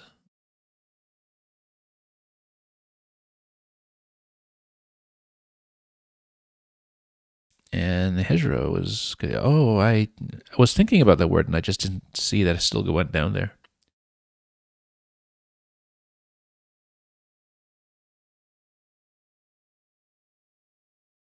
So yeah, that would have been better somewhat.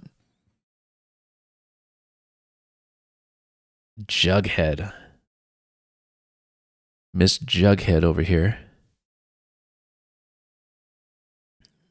That's how you know we're not sponsored by Archie Comics.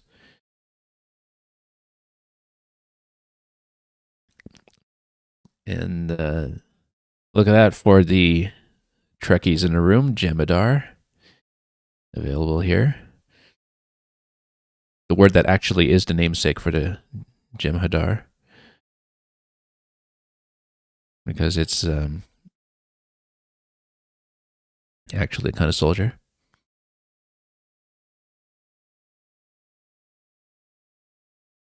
It's fairly high probability too. So Jemadar is actually something you see more commonly than most other J bingos. Did I not see my spot for? Did I completely blank on WEY being good? Because I did look that turn at layering and relaying. I think I just completely forgot that WEY was valid. I was thinking WYE, which is valid. I think it was just lexicon confusion there because I definitely looked at that spot and I thought, oh, layering doesn't fit there, relaying doesn't fit there, and I did not even look at this twice.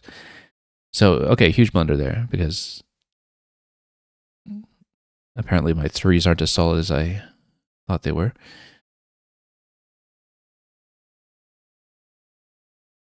Then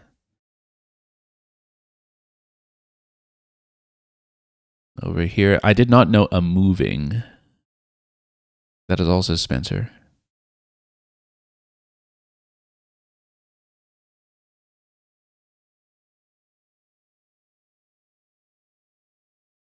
Yeah, I mean, if I knew it, that would have been a very easy one to see.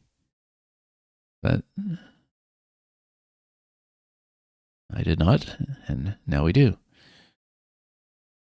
So that's interesting. That is. Oh, I didn't even look at the S hook there on elations. Wasn't this the turn that I said I wanted to play queso? Maybe I didn't have it available, or maybe it was next turn. Yeah, no, this is the queso turn. 78. Totally missed it.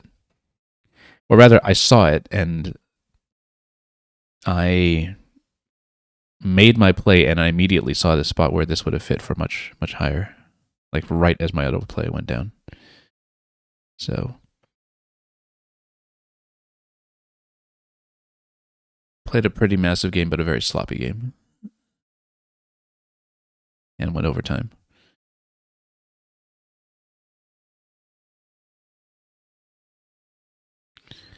That was my round one. Let's see how the last game in the group is doing. They're still going. We'll just observe and see how they're doing because they're in an end game here, a close end game. This might be interesting to commentate, I guess.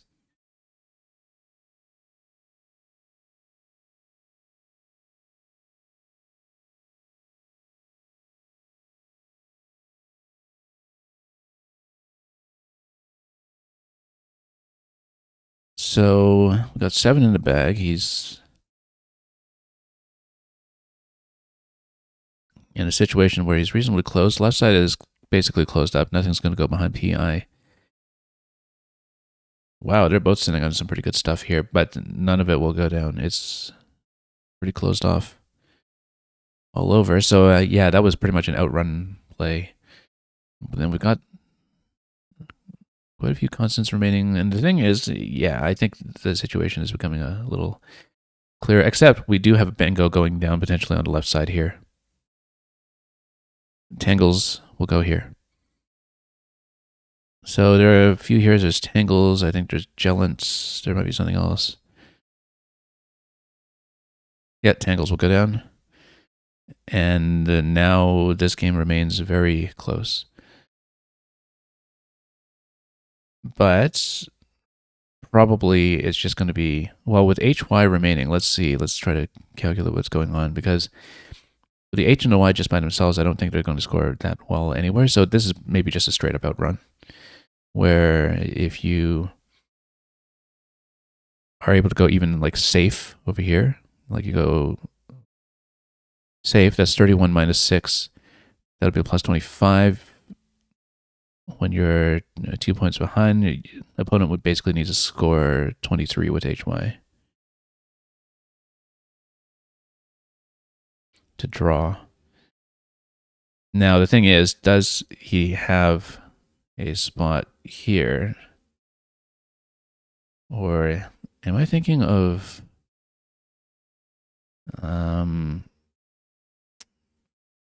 yeah, HYE goes here. That's the thing. And that actually does get you over. Because that would be 8. 12, 13, 14, 28. That's 28 and 5. That's 33 points here. So if you outrun on this turn, you need to do better than plus 35. Something like safe does not do plus 35. So actually, this is interesting. If you're not doing something that's plus 35, then you have to block the HY spot on the right because this is clearly the play. Yeah, so this is the threat from HY this turn. So now the thing is, would you have something that would play here, like a 5 starting with F, or with an F in the triple spot? Maybe that could do something. Okay, this blocks the HY spot. That's a good play. That's a good play. Refi is just refinance, I'm pretty sure. It's refis for refinances. And then that blocks the HY problem and scores very, very well. So I think that actually does secure the win.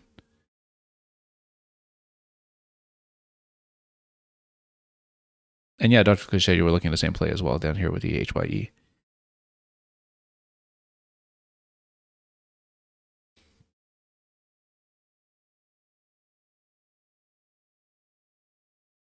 So yeah, very nice block on the refis.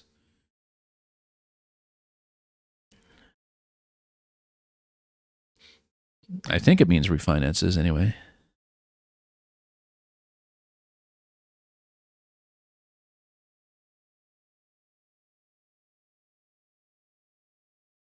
But in terms of the best remaining play at this point, probably just Hoy over here. Doesn't score much. It would be 17. I don't think I see anything bigger than 17. Yeah, and there you go. It goes down.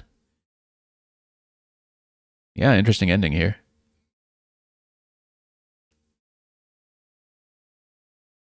Okay. We should be called into the next game very shortly, so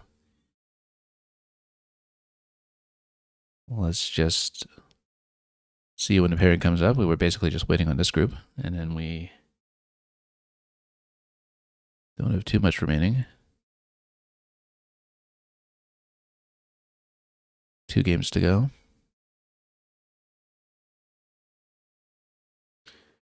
And let's play the next one once my opponent is ready.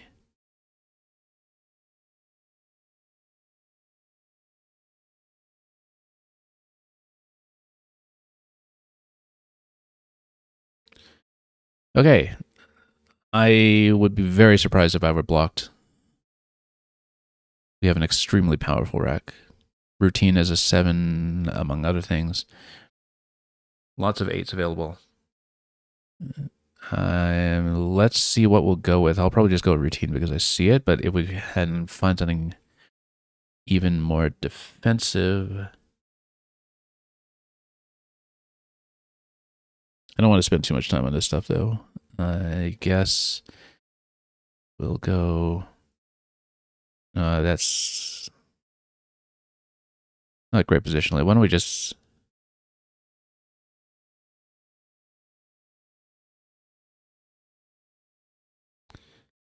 Yeah, I guess you in the central spot, S hook on the right side. Or we can go. Yeah, let's not waste too much time optimizing this stuff, but let's go Poutine here. E in the central spot. Nah, that's all right. Maybe leaves a bit too much room. I would have maybe done better by placing that closer to the center, even if we had the blank on the lower score. Anyway, we have Ensnare and Saner. Amazing draws. Panniers.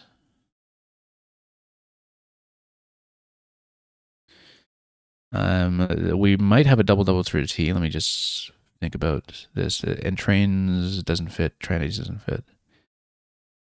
I mean, they fit in terms of being bingos, but they don't hit the double.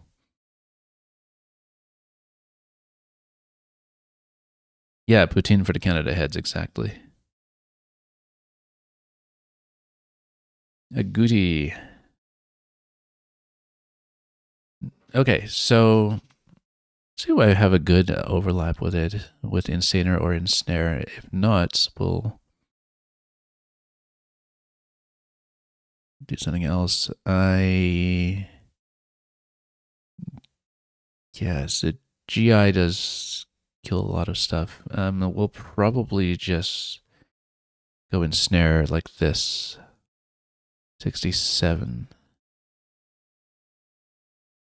Because S in second position maybe isn't too bad for triple triple risk, but that doesn't even score that much.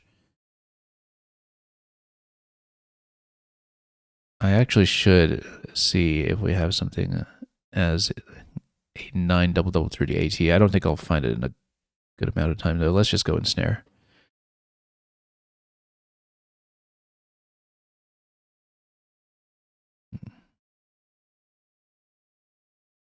And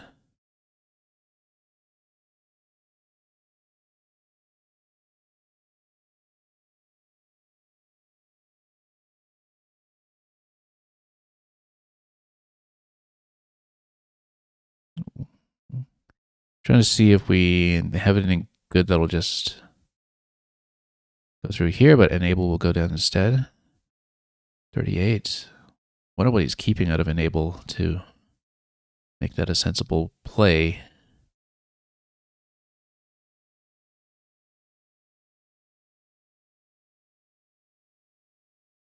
I'm trying to see if maybe we still have a double double 30 AT here, like coat something or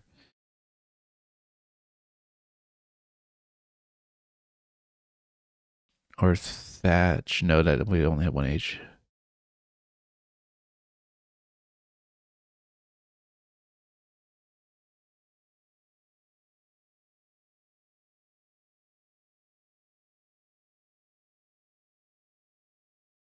So close to potlatch. Or, well, not quite. Not really that close.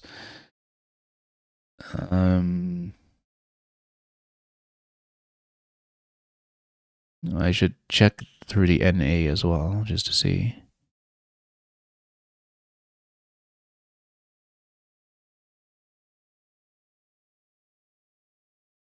Well, let's not be too picky about this. Let's maybe...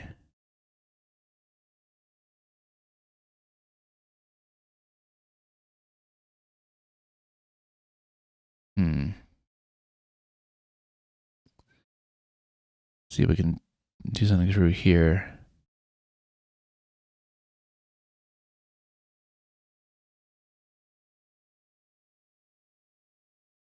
Yeah, surely we can find something decent.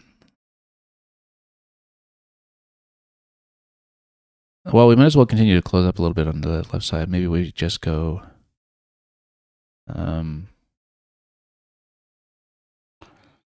I don't even have anything that good to deal with this.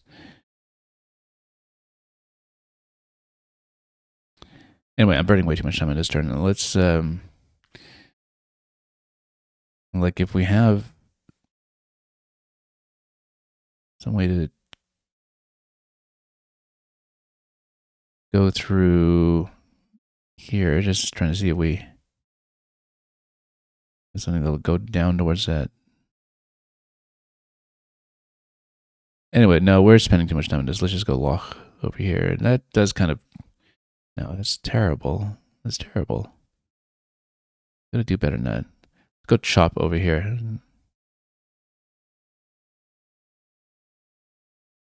It does technically open a lane from the sea, but I was spending way too much time on that turn. I feel like we missed lots of stuff.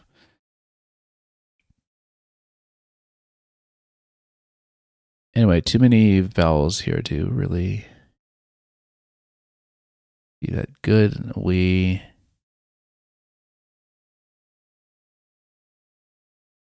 might as well just continue to keep it open because I'm close to something decent.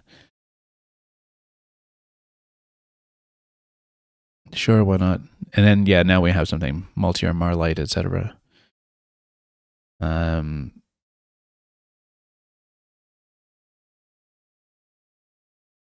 Material, real-time, So this would go down from the E.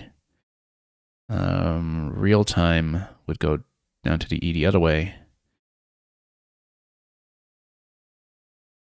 So we'd be looking at those as our lanes. Now, if that is taken, that's fine because we will Comito.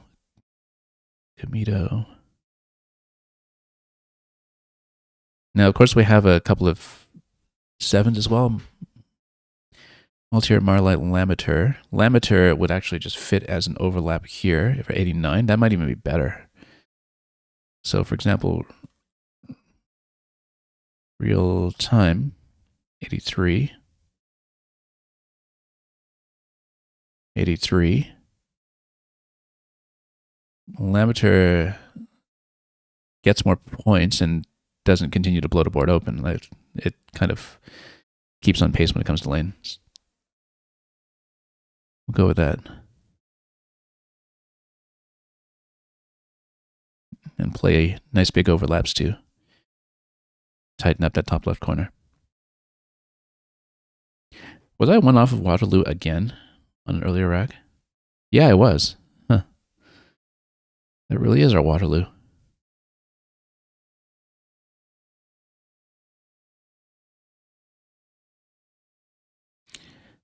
Well, this rack we obviously just need to get rid of some duplication.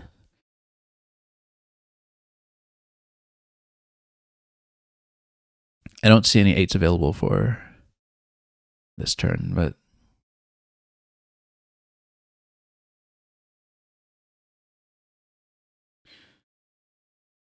I almost just think we should just do this and then keep a decent rack. The eye's not in the most vulnerable position. Might as well just do it. And look at that. This has just been an embarrassment of riches. So we'll have stuff like Foresight going to the E. We probably will want to close up towards the top rather than towards the bottom. Obviously, the lose spot that we dangled there is still wide open. But here, you continue to have the board opening in all directions. If we go something like Foresight down here, that will probably be better. Preverse is going to go down first. Preverse. Do we like Preverse? I don't know. It probably is good. I feel like I would have seen it as a front hook to reverse. This is a Prever drop for those of you who know your Brood War. Let's check it. Yeah, it's good. I mean, the level of word knowledge of the opponents I get here is pretty good, but it's a good habit too. Do something like that. Let's, anyway, we still have units available, obviously. Not units, we still have bingos available, rather. At least I think so.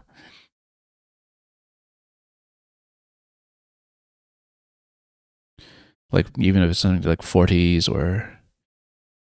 I'm trying to see if we have something better than just 40s. Like, because I would be looking at, oops, something like this, 40s.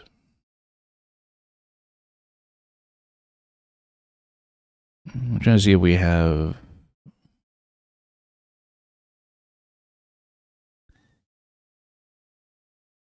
anything that, would maybe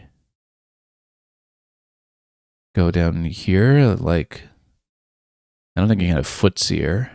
Footsie, yeah, but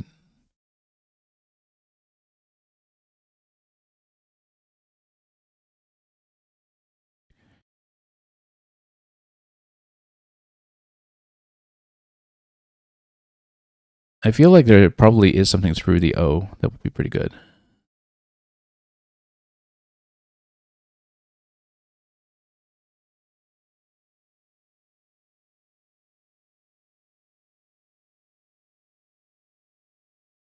But anyway, so do we want to go 40s or something like roofies to leave fewer points on the table on the left side? Let's go roofies. There might be better plays, but we'll go with that. I'm so far down on time as usual. Joseph, welcome. Loop. Dangles a big S hook down below, unless we can obstruct a little bit.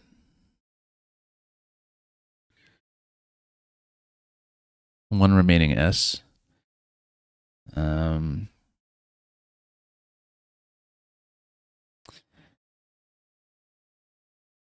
don't really have a good way to block that spot, though, unless I just play off one tile or something and just to kill the lane. I don't know if it's worth it just to play one tile here to kill the lane, but that's the biggest volatility on the board right now. I mean, there are still lanes up top, obviously, off the I or the D, but it might be worth it to do this just in case this is a massive setup of some sort. Since I'm 100 ahead, we need to keep it tight. At this point, I just need to stay in a position where we can close up. That means closing off the top as soon as we can as well. But doing so in a way, we can't just score 5 points for that kind of thing every turn. Obviously, if we're playing defense, we do need to continue to do somewhat decently and score. But the bottom S hook was such a problem, potentially, that I think we had to deal with it.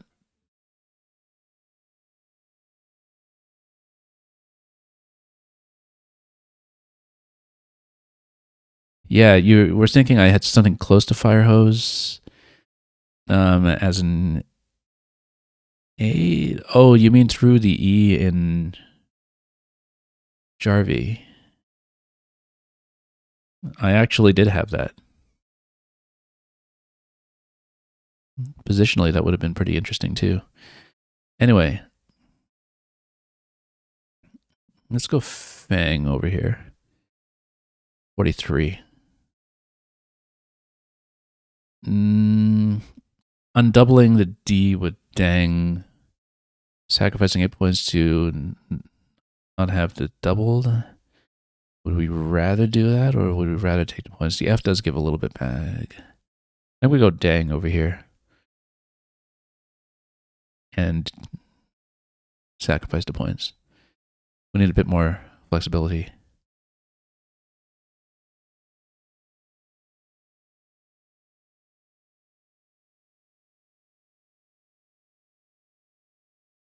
Okay. So we're not that far ahead right now. There are some risks. It's not a very bingo-prone pool remaining with 4 in the bag. Right now, actually, the priority is for me to get out of constant trouble if I can. So the issue is not very many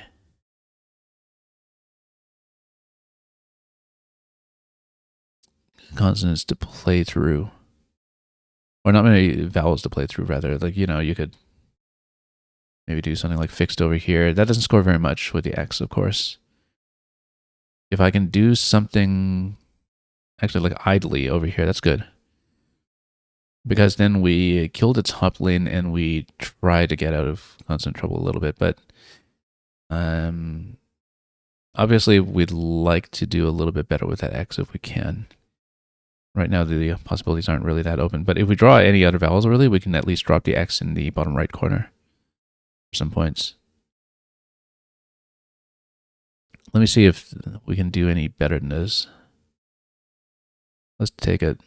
Doesn't score much, but I really need to get out of trouble a little bit. We did not empty the bag.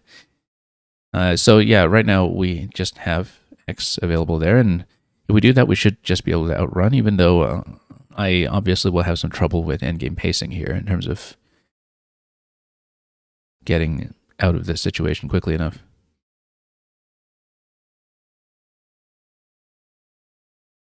So yeah, that's just a 22-point play.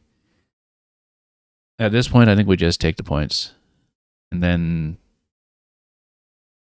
we're going to have some trouble getting rid of some of this stuff, but we'll just have to eat the penalty for that. And I'm ahead by enough that I should be able to keep that lead.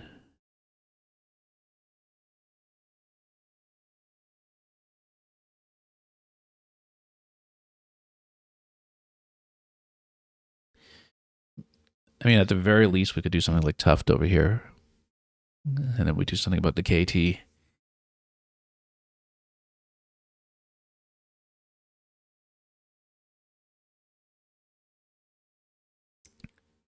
I don't think we're going to have an out in 2 or anything. This is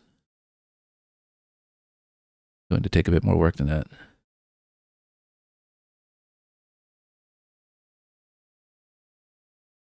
Yeah, loopy. Loopy? You mean something off to the Y here? If we had like maybe playing a TYG in this spot? What are you thinking?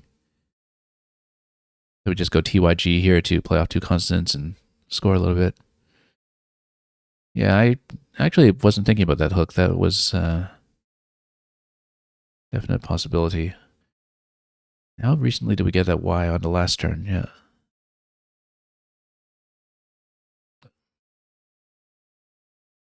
Yeah, because if you play off to TYG, then you still maybe have the possibility of flux somewhere. But I think, given what I had unseen, it was better to kill the top lane. Okay, so Tuft isn't available, but maybe we can do something else here. At this point, the priority is just to try to get rid of stuff.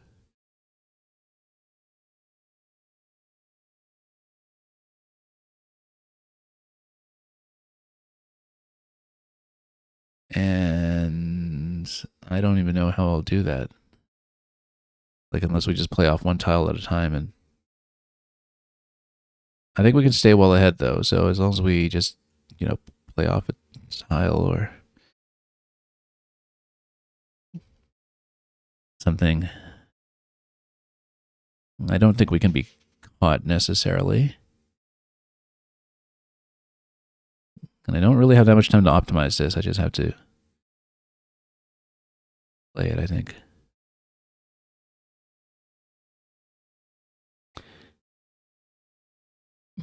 Yeah, because having something like Flux available would have been better. Let's just play. Even just something like Tut. Well, I think my opponent actually can just go like herbs or something through here next turn and just go out. So we should just play for, shedding points. Not that the spread matters too much. Because at the very least, he's got something like herbs as an out. And there we go. So let's pass it. All words valid. And came out a little narrower than I would have liked at the end. 40-point win, but we got it. Drew very, very well in the first half, and so it was clear sailing most of the way. So that puts us 2 and 3 for the day so far, and we'll be heading into round 6 after that. And Joseph, you mentioned it after my G play, not to influence anything. Oh, you mean I wasn't thinking about Loop having a Y hook potentially? Yeah, with the Y unseen. I understand what you mean. But of course, my opponent had just played off 1 Y with Pacey. So it's very true that had they not played Pacey, then he would have been able to do something like a Y setup down below. But it looked very much like he was angling for a bingo with the unseen S. At least that was the highest possibility that I had to assume. So anyway, before we are called into the next round, let's just look at this one quickly. And yeah, we did get the sim requested for 2 of our games earlier.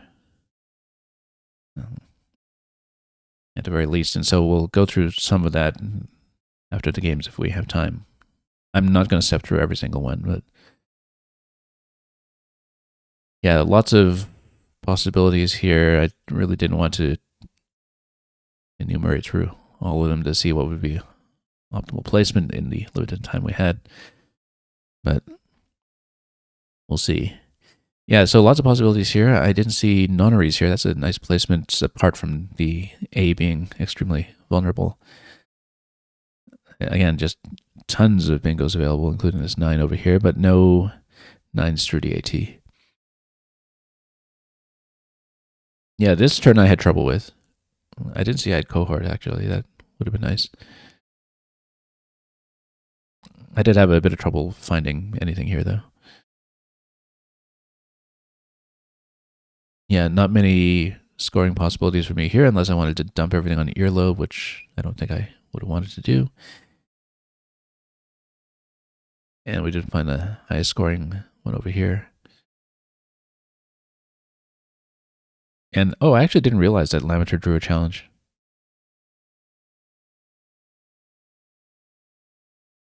Reavers. So I got an extra 5 off of that without realizing it. Did I have a better spot for roofies? Well, yeah, but I didn't want to open the triple spot down below. So I did want to keep it a little more closed. Roofiest, I think in terms of placement, had I seen this, this was what I would have gone with. I was trying to look for something like an F start there, and there didn't seem to be one. But, you know, it's mostly just continuing to try to close off. So on the pacey turn, yeah, that's interesting. That just playing pace would have set up loopy. But my opponent did not decide to go for that and elected instead to keep what, from their perspective, was a second last E in a situation where they absolutely needed a bingo to come back, I think. A daycare would have been interesting. So, oh, didn't look at fan. I wouldn't keep GG out of that, though. GGL. O flag. O flag. Oh, I see. Okay.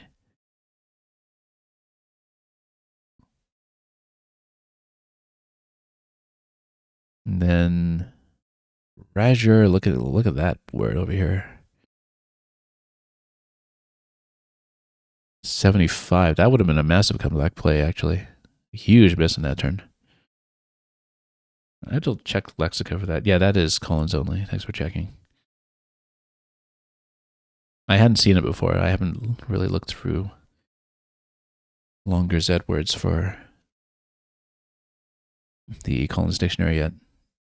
At least not exhaustively. Tentpole. Oh, because, yeah, I didn't see Rufius as a possibility. That's why. Keeping DXY into such a potentially constant and heavy situation, though, I think that would have been a little bit risky. But anyway, this draw worked out. Where did I have a spot for Kex? Oh, just over here. Okay.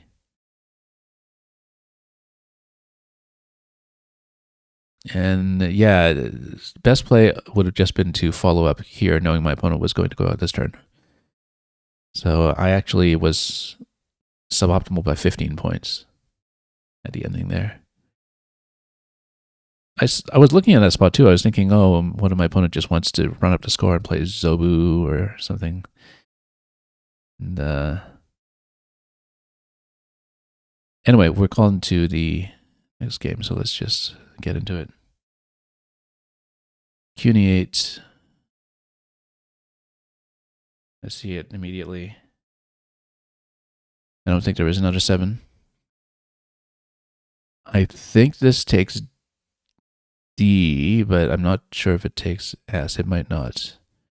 It will go with Giga, but we might have a better spot. Let's... Whoops. I'm pretty happy with that. I don't know the hooks to it. If my opponent dumps an S or something on it, I might actually challenge, because I don't know if it takes an S.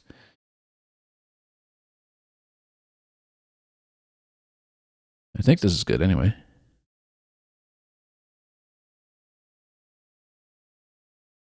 But yeah, the consonants, or rather the vowels I have, were not going to cooperate with the two G's very much because it's just the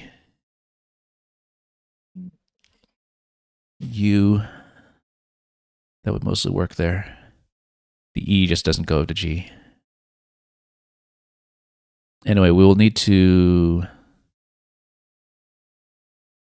manage the rack a little bit on the next turn. And so we'll, yeah, exactly how it will go.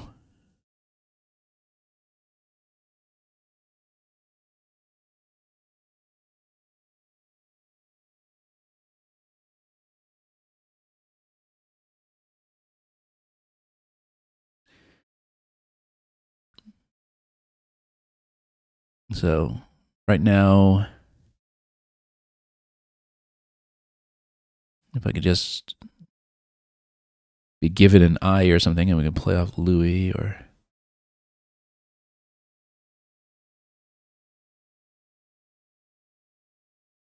Otherwise, I mean, we'll definitely want to undouble the L and O and maybe get rid of the U as well.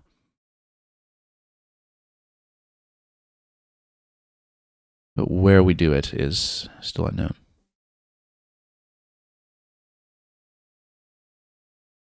Disrupts, very nice.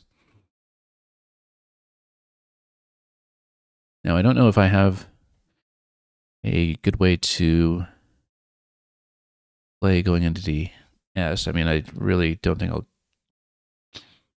keep LOU with something like that. Maybe we can find something a bit better.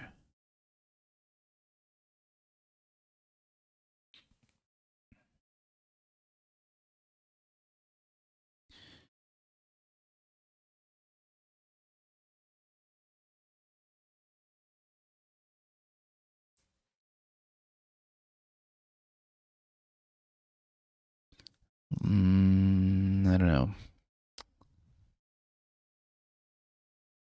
We might have to. But I'd really prefer to get rid of the U as well. I mean, we can just go like this. Nah, that's not good. Too many O's to deal with still.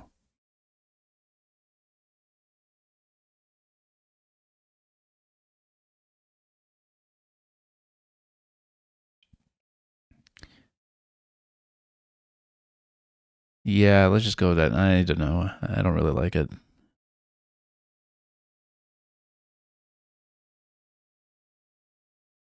I was really hoping we'd hang on to the E and drop U, but I didn't see a way. And Mang, welcome. Hope you've been doing well.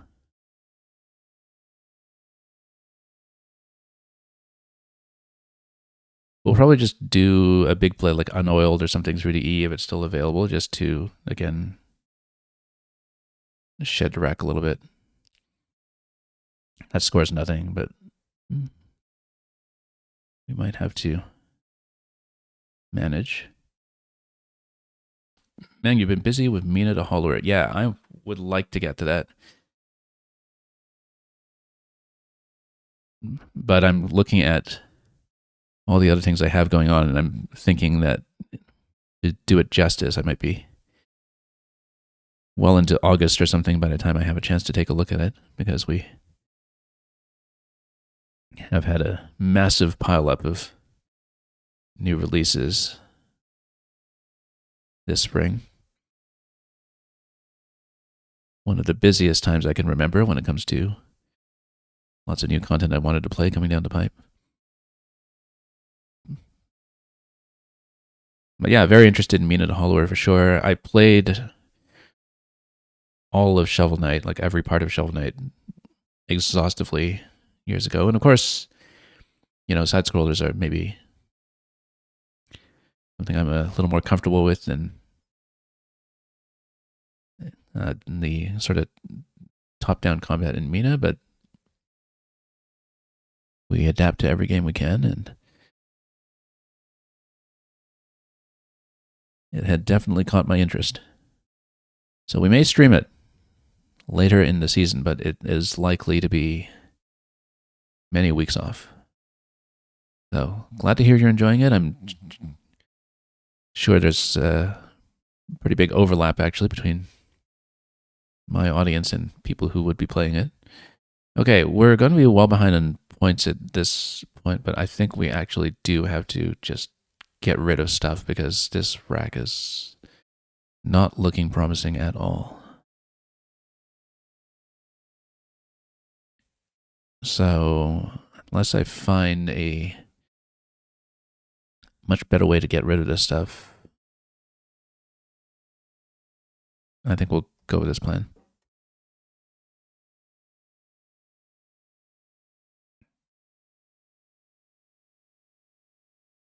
Now, I don't remember if this spelling is still in this lexicon. I think it is. As well as with the U. And then it also goes with the O, I believe. I don't remember because it was one of these that it was a difference in which words were expunged from just a North American book versus being expunged from, like from NWL specifically, because the other North American lexicon, WoW, still keeps everything. And I only really play WoW and Collins, which you're seeing here, and I don't remember really any of the differences between what was expunged in NWL versus Collins. And so that's consideration here. But anyway, it's not like that stuff fits anywhere right now anyway. It was just a consideration looking at this rack. Because, what do we go over here? 31 shed a lot of tiles. Maybe that's pretty good.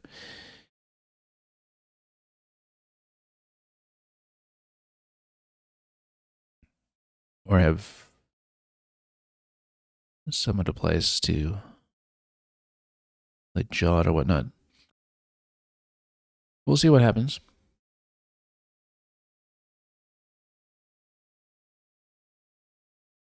And yeah, man, far too many good games. Far too many big games, too, that turned out to be much more of an undertaking than expected.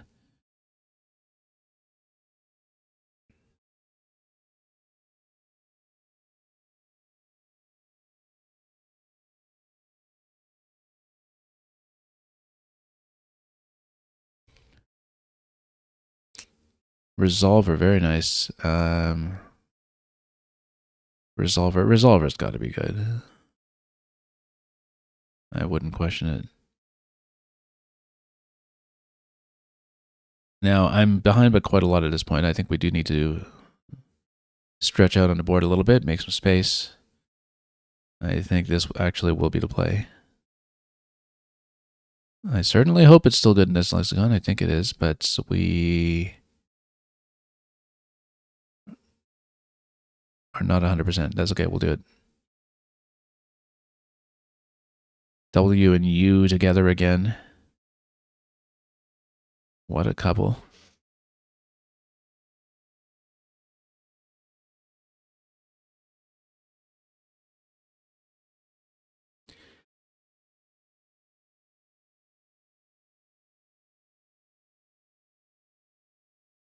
So in a bit of a rough situation here, but we'll see what we can do. ED does take H behind it for a big score. That's something that we should keep in mind. Both H's are still available.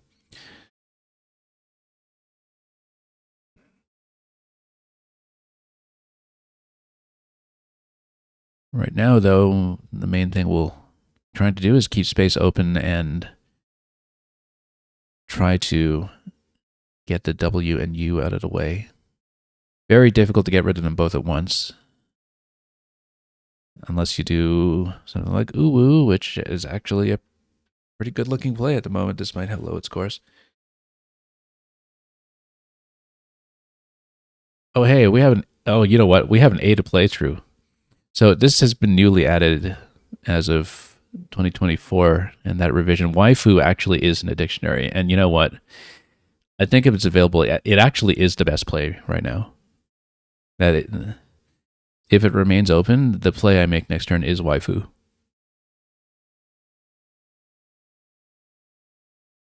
Get your waifu emotes ready, I guess. So yeah, it is still open. There actually is not a better play for me right now. We're playing waifu. I think it's the first time I played it since it was added. Anyway, now we're in much better shape. Now we're in great shape. We have stuff like repanel. We have probably much more than that. So I see a repanel on the right side. Whoops, let's get the tool. Extremely volatile play, opening up lanes in all directions here. I should see if we have something that goes parallel to unoiled as well, especially with the U taking both the N and the E under it. There are some other 7s that don't seem to fit, like Panniers. So we have panel, we have probably a whole lot else. Maybe with the prefix. We'll see.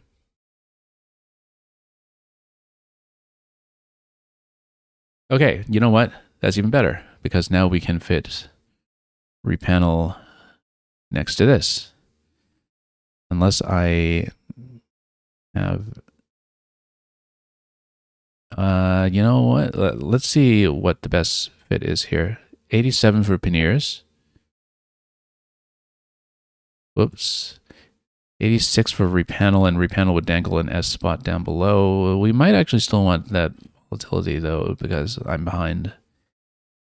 But we'll basically be closing off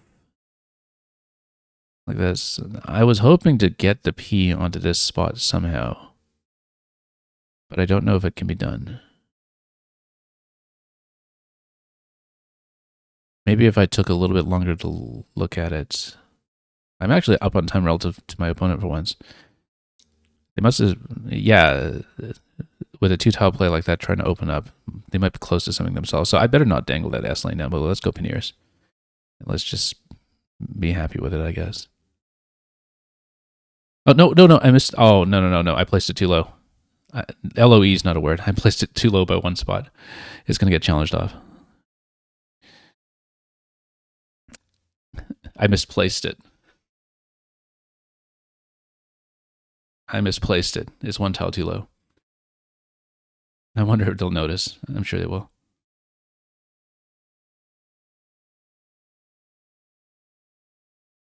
That's okay. I'll have alternate plays available. Yeah, but the problem is that I might just get hit by a massive bingo in that spot now with a 2-tile play like that.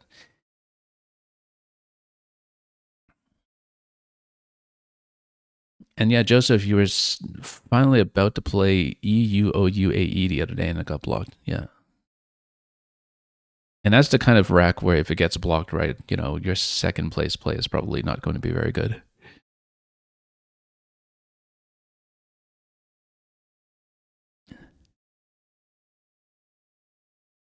Oh, what a goof there. Okay, they let it go. Whoops. But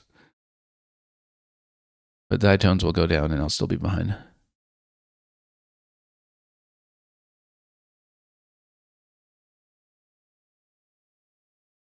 Okay. Well, that kind of thing happens.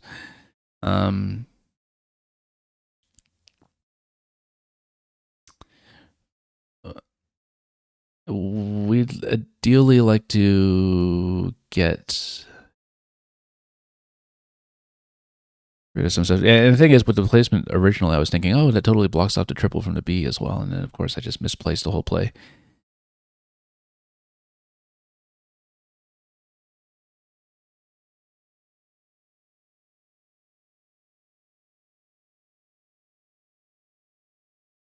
Okay, anyway, let's not get too caught up on that. I think Duomi is good. we actually missed Duomo, I think, or one of the players missed Duomo in one of the earlier games. We'll keep it open like that. I think that's maybe best.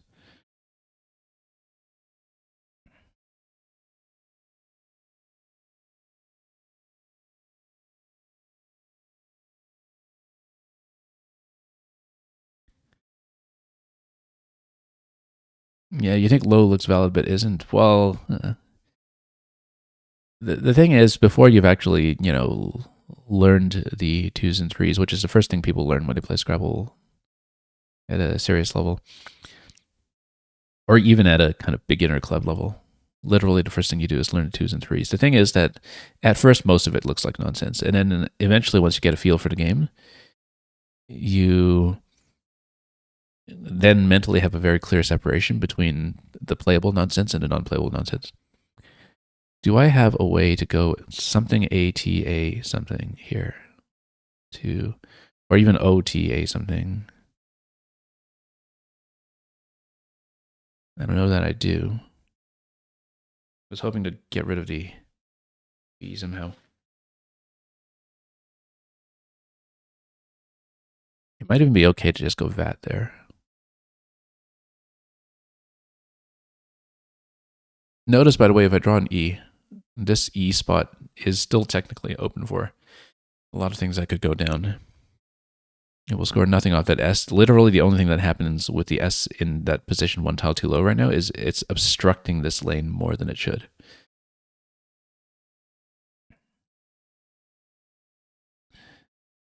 Let's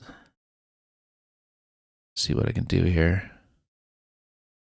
I'd like to play up more tiles than just that.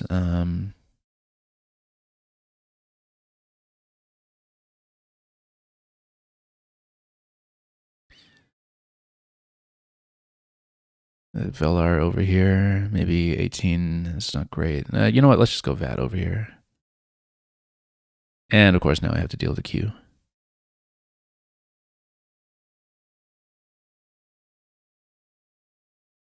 Well, this will basically be a dump the Q situation. And unfortunately, that spot, which is where I wanted to go with it, is taken.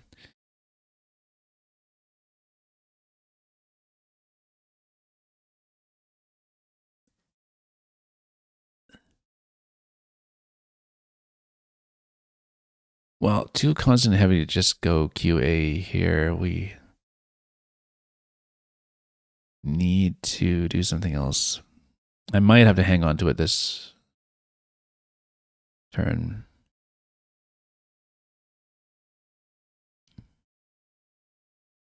I'm trying to see if we have something off the B up here.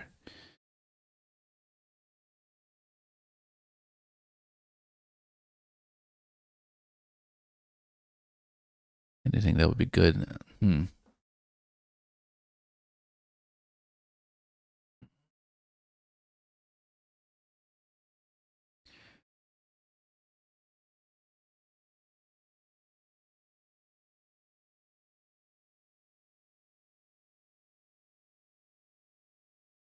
Yeah, too bad. I really wanted to shed the Q in this area.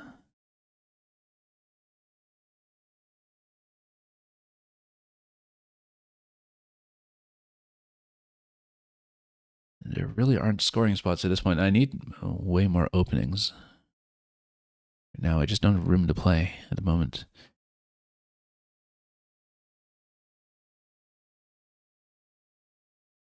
I'm 100 down, 9 in a bag. Can I afford to just do a big exchange? Like maybe keep RAT. Dump 4. I think in terms of endgame timing, I need more than just one bingo, though.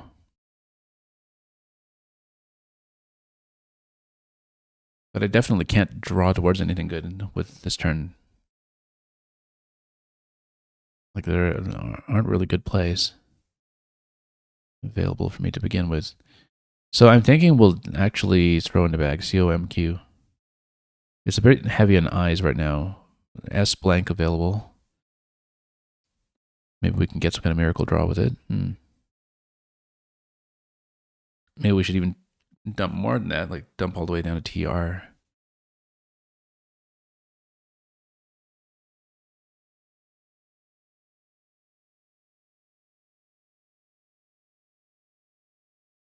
Yeah, not many lanes to work with, though.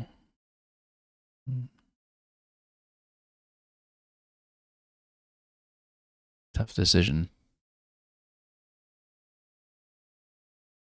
I don't think my win rate at this point is going to be very good regardless. Well, you know what? Let's see if this works.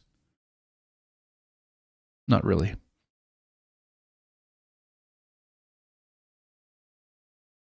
We basically needed to hit something this turn, I think, for this to have been realistic. And yeah, so this is the kind of thing that happens when Nears doesn't block that spot up top like it was supposed to. And then with 6 in the bag, I'm in a pretty dire situation at this point. Let's go orbit down here, continue to stretch the lanes a little bit.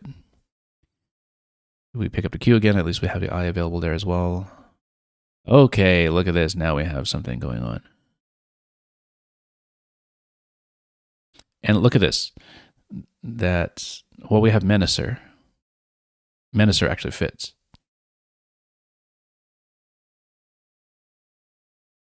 It's not going to win. Unless I have a situation where my opponent is hanging onto the Q or something and has a surprisingly heavy rack. I should see if I have something off the T so I can triple with it.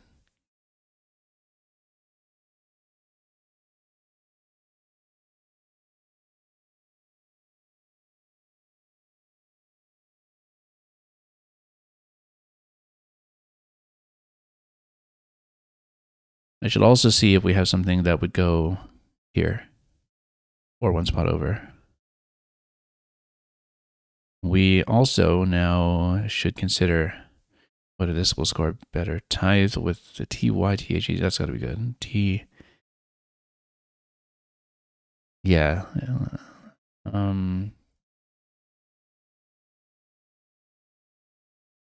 78 here. 82 here. How many points do I got on my opponent? I got 11, 12, 13, 14. I got 28.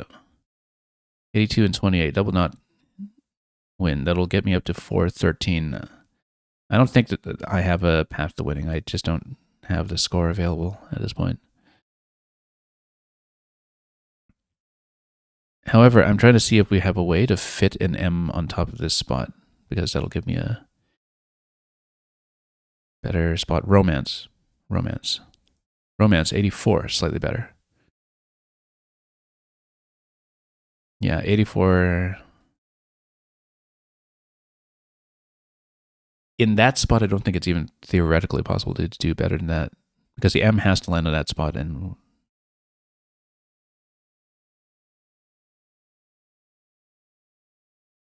yeah. So that'll get me 84, 28, 112, puts me at 415 for the ending. I think that's the best we can do. Yeah, Dr. Crusader was saying LOE shows up 6 times in Spencer's Fairy Queen. Out of all the Spencerian words that you would think would be in, I guess that's not it.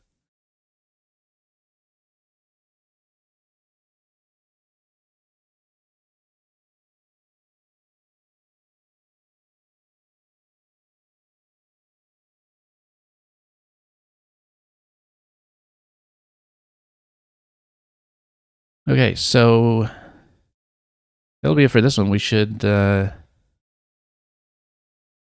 was just telling my opponent in chat, actually, that in the game chat, that I had misplaced Paneers. And actually, yeah, my opponent was just saying that they thought LOE was valid and didn't kick it. But anyway, a lot of stuff happened. That is already the end for today. We finished on 2 and 4. It wasn't great. We kept the wins, or rather we kept the losses close at least, but we kept them close in the sense that I was behind in unwinnable situations, and I still managed to make a big play at the end. So we didn't really keep it competitive necessarily, but yeah, tough group as usual today, and we'll take a quick look. I will go back to step through the sim on some of the earlier games. I'll request it for this one as well, actually, because there were a few situations I want to look at. We won't do it for every game, though. And yeah, pretty clear plays. Aulos. Oh, yes. I know this because I know the plural of it. Auloi.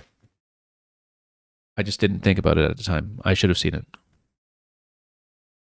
Because that's the kind of play I was looking for. Dump the U, keep the E.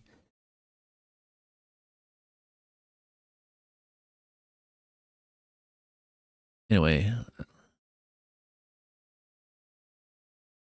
yeah, this was when I just played unoiled. I guess there were more ways to dump. So King 8 does take the D. I don't think it takes an S, but we should actually check that. Yeah, it's only the D.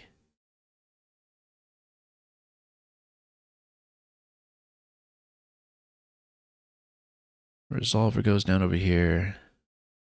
God.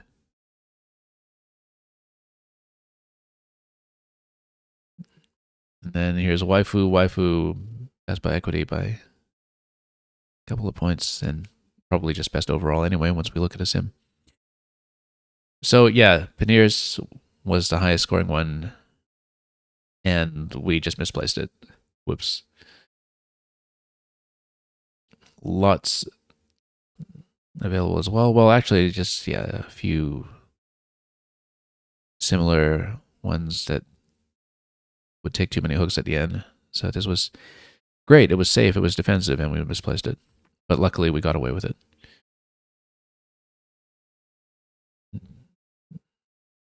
And wow, where did my opponent have Withy in this spot here? And within.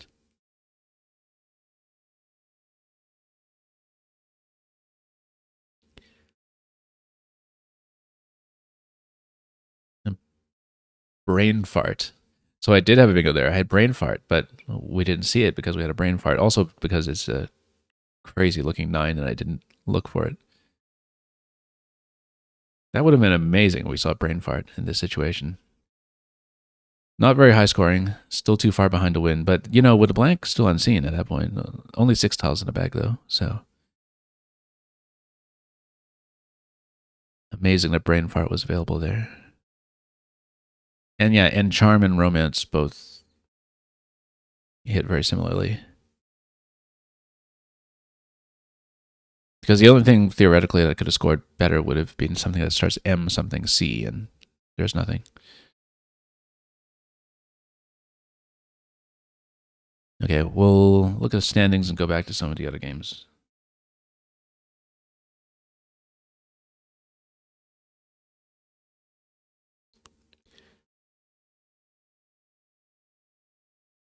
So yeah, just 2 and 4. I think I was probably at the bottom of the group by the end of it, but we'll see. Well, we were ahead by spread, I guess. And yeah, short group today. Everybody was within a very tight pack. Nobody ran away with it. Nobody totally collapsed.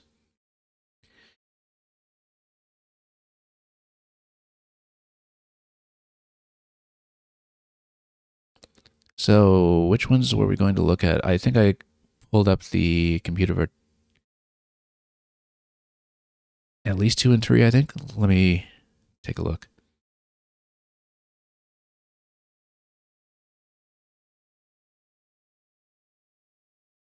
Okay, so let's go to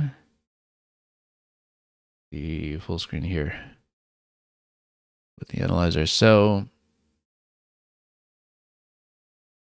yeah, we got our kind of rating assessment and mistake assessment down here.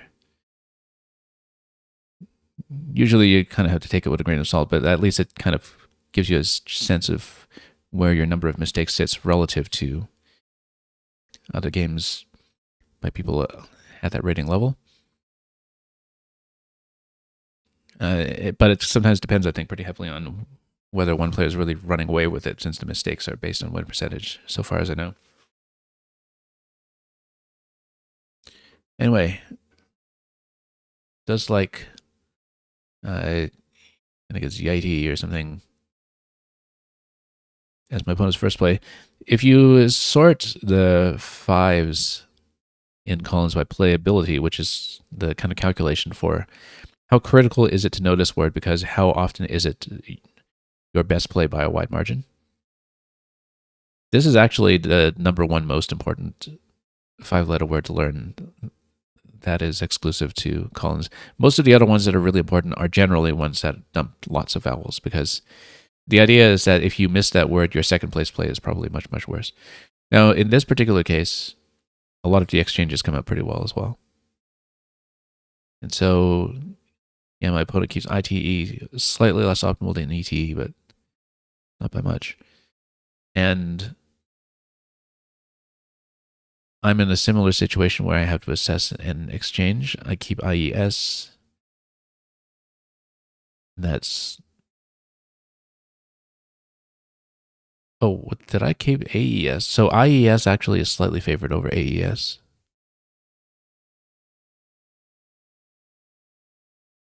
Because let's take a look at the bingo draw percentages. Keeping IES about 47%.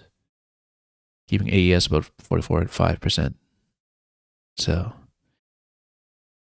one of those minor optimizations you might want to remember for exchanges. Because I'm always too concerned perhaps about drawing too many I's and doubling up on them. So yeah, Buke was better. I saw Buke. I shied away from playing it. So lots of placements available, all very similar. Where did I miss a spot for Soju? Oh, right here. I didn't think about keeping EI, I guess. But it's true that I sacrificed a ton of points to go for this instead. Large mistake over here. Now, where did I think I forgot that you can have jizz with one Z. I think I just straight up forgot this. My threes, I guess, were a bit shaky today. Because this is a really easy play to see. Really, really easy to see. And I think I just didn't have it mentally register with me that it was valid. That's another lexicon confusion thing going on, because I'm pretty sure it's not valid in North America only. And that's why we practice this with this group. To get into situations like that and figure out what the weaknesses are.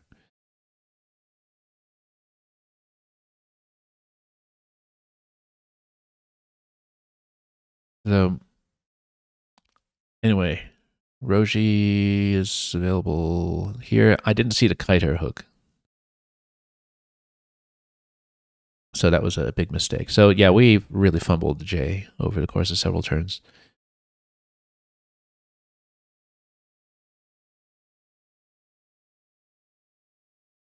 I think I was reluctant to shed the S at that point. But that actually does come out a little better, maybe because you don't have as much counterplay going on.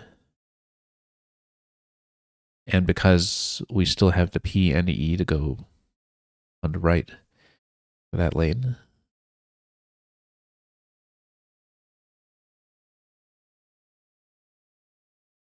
So I exchanged EIO, but it's finding that just playing off the IO is okay. Keeping a double E is apparently not that bad. We got a bingo draw, 53.7% on the next turn. And even Soiree is preferred, in fact, just because it's keeping up with score a little bit. Yeah, the bingo draw is similar. While keeping the EIRS does better than keeping the extra E, but the thing is, I guess maybe to the point sacrifice.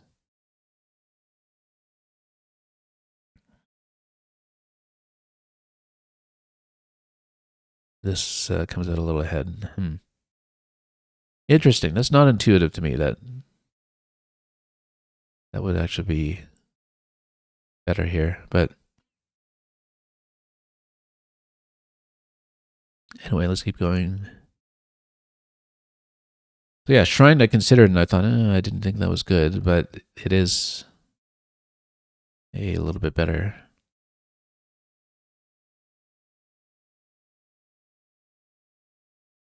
Yeah, actually quite a bit better by win percentage. It doesn't give as many points back on a triple lane. It does keep things open, because I guess the point with this is that you still have the lane under bake open for an ending S. Of course, Medusoid goes down. That was actually a better Medusoid placement, apparently. Keeps things tight somewhat.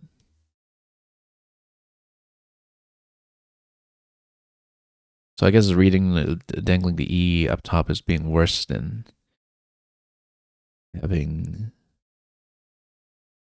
lanes ending beside the M, perhaps.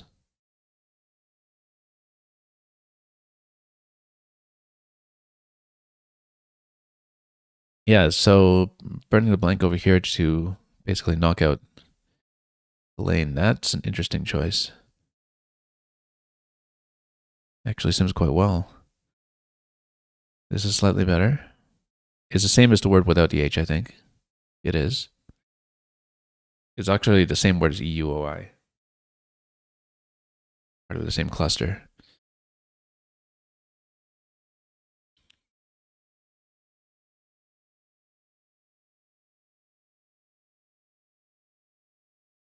Yeah, that keeps things open.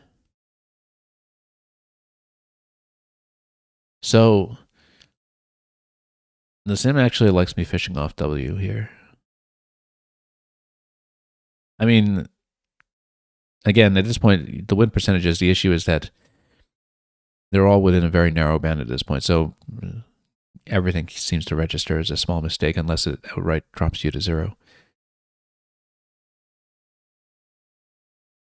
But this was apparently okay. 41% on bingos comes out quite a bit ahead. Of course, we're so far behind at this point, that doesn't get me a win. I don't even know where a non-zero winning route would be coming from.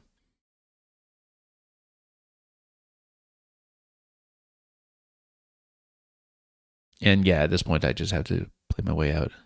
Look at this beautiful overlap over here. Too bad we didn't have something like an S to go with that, to have a full overlap bingo on a double-double, no doubt. No less. And yeah, it just looks like a gorgeous play, which we totally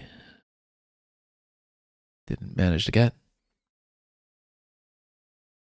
And of course, Flint here is the only thing there. Drew a challenge for it as well.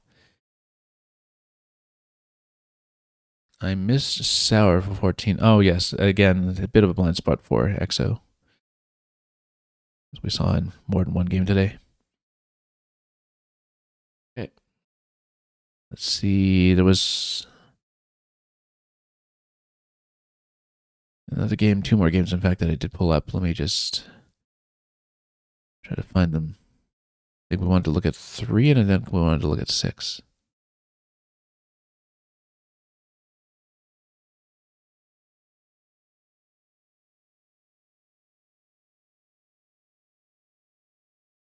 Oh yeah, this is the one I wanted to look at because of the endgame situation where I lost and I could not find how to deal with that play. So absolutely we need to look at this one.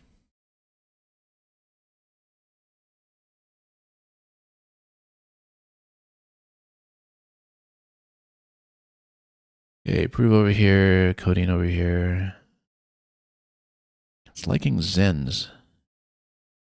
And it's liking just playing off the Z as well, just by itself. Yeah, this was the play where I was trying to figure out whether we should go for some kind of draw into a Z setup, but I couldn't find a reasonably scoring way to do it. So this actually comes out ahead because right is better than leaving the ends doubled, even with the 2-point sacrifice.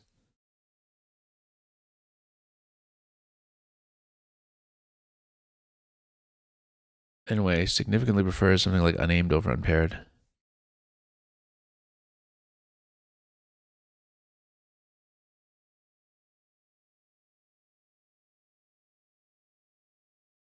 So prefers benigner over beginner. That's a very tiny little optimization. I guess because benigner doesn't take an S, and so it's not going to leave that hook open at the bottom. That seems to be the main consideration, if I had to guess. Yeah, Jotty actually turned out to be optimal. I wasn't sure about that vowel heavy leave, but that turned out right by a pretty clear margin too, in fact.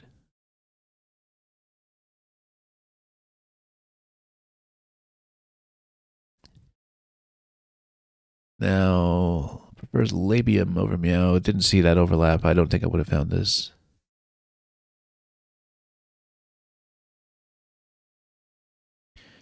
Prefers foobar over hobo. Well, I mean, now that we see foobar with such a huge gain in points, and look at the win percentage difference on that, about 11%. Just in that alone.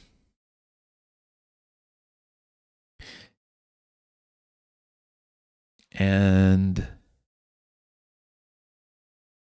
yeah, so this was a turn where I thought I had to just play off the Q by itself. Actually comes out quite a bit worse than doing something like flag on top. I was trying to look for something like Argle, we couldn't find it. Argle is to argue, huh? Okay, so here, this was considered a big mistake to take the top spot when more overlaps and higher scoring overlaps that killed the lane were still available. I think we might have had a bit of tunnel vision for trying to deal with the axis spot and didn't consider looking at the other possibilities. And yeah, Dr. Cliche, no arguments there.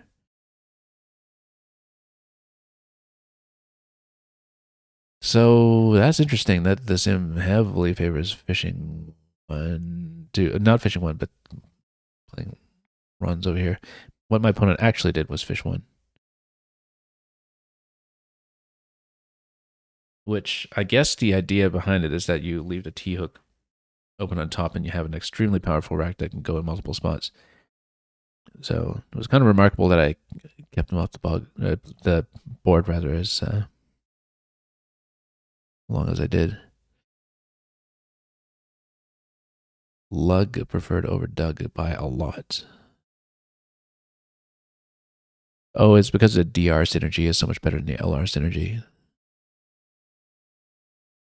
That's what it is.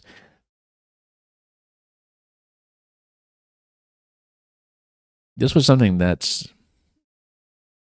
in the most recent Wespa podcast, a new podcast series that Josh Sokol and Wellington Jigari from Nigeria, one of the world's best players, former world champion.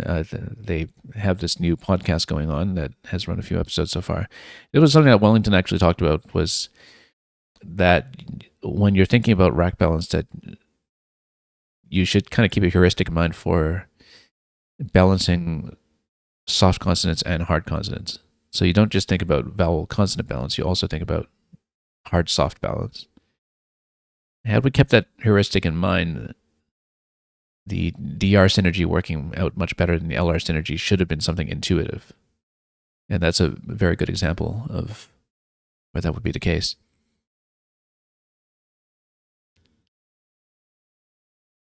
Now, let's see here. The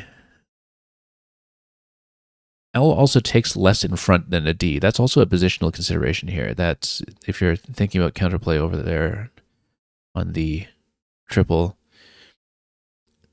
the D is giving away more points, not just because of the face value of it, but because it takes more vowels in front.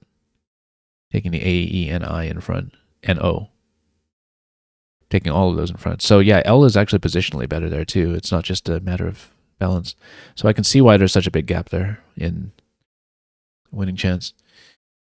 Trolleys, that's interesting that the sim slightly prefers the placement that dangles the additional S lane down below. I would not have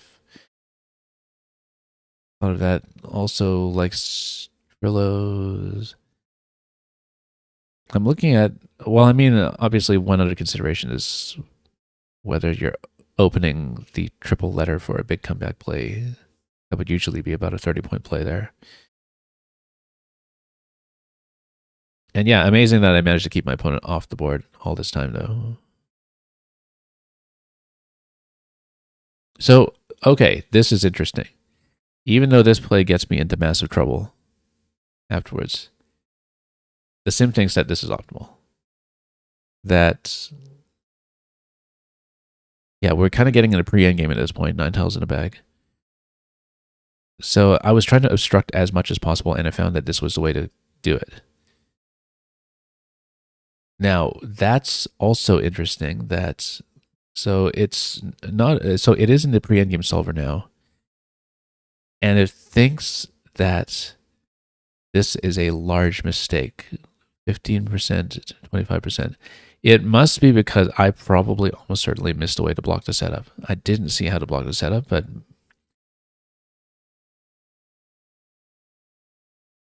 it seems like what I thought was a massively winning setup here perhaps wasn't.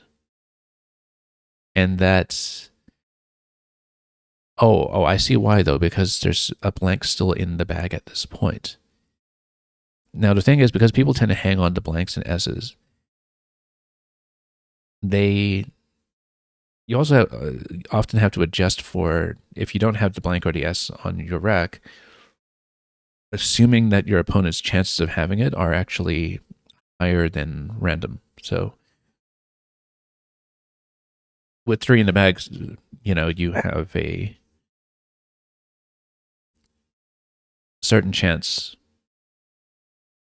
that the other player already has the blank, and you kind of have to assume that they have been keeping the blank. Now, of course, having just played off 6 tiles like that, Myeloid, I don't even know if Myeloid takes an S. It does not.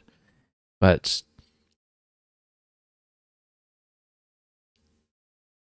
I wonder if it would have been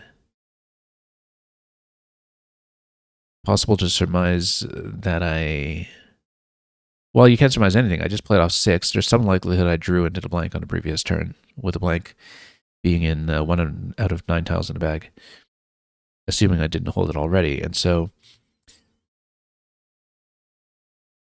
maybe it sims so badly because in many, many cases, the opponent has the blank. And so this is a big risk, basically. But if you draw the blank out of that, then is there a way that I can win?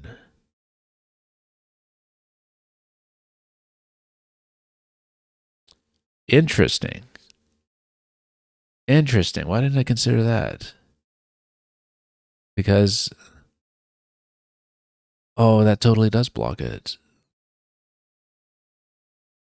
Because this is the sequence. It's saying here, and then this completely blocks my opponent's plays. I was under time pressure. I guess I didn't see that possibility because you're not really going to have something like an ending with BS or something that will go through with BS.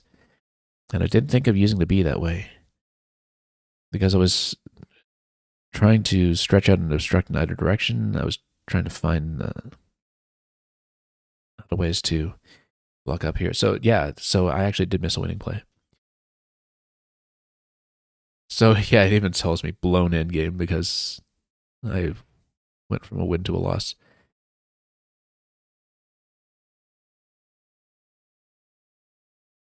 So yeah, minus 61 point mistake.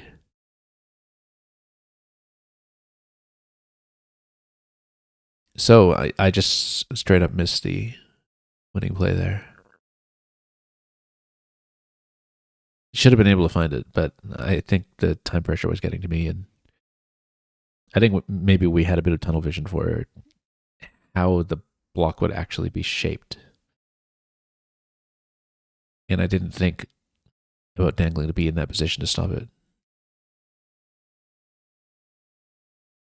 Because now that I look at it, it's so obvious, right? But it was not obvious at the time. Okay, so we blew it, but that just goes to show.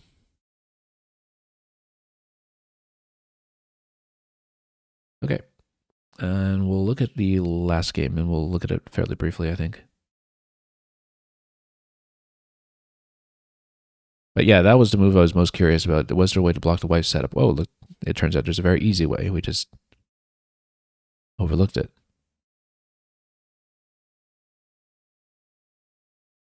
Okay, let's take a look at this last one.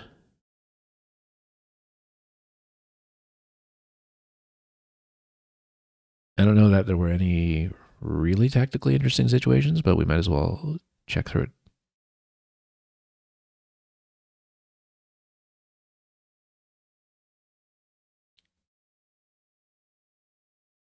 I actually have a surprisingly low mistake index on this, but I think it was one of those situations again where maybe it thinks I made a few mistakes because we had such a narrow band of near zero winning chances near the end of the game anyway.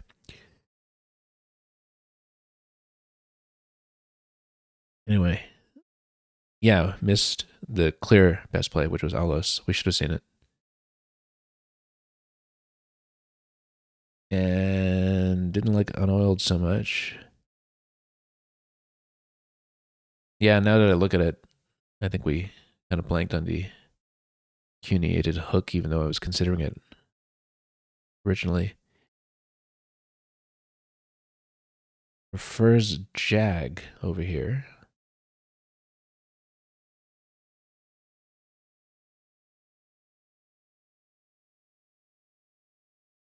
And then I should maybe think about reasoning for this. It's not a huge mistake, but I guess it scores reasonably well. Opens more space around the bottom. I don't know about that.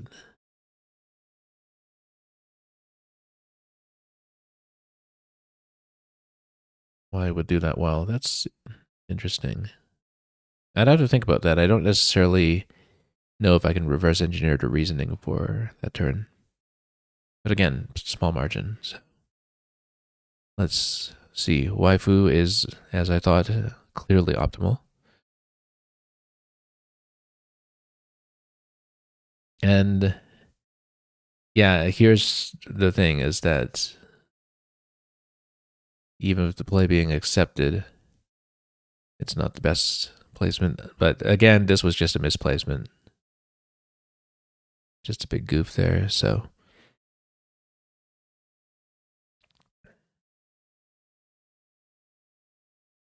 considering missing Withy a big mistake there, let me go back to the previous turn. Blocking up over there. That's interesting because I'm so far behind at this point. I would have thought that I need to keep lanes open. So I wonder what it's seeing here. What the sim is looking at as the thing that would get my win percentage that far up high.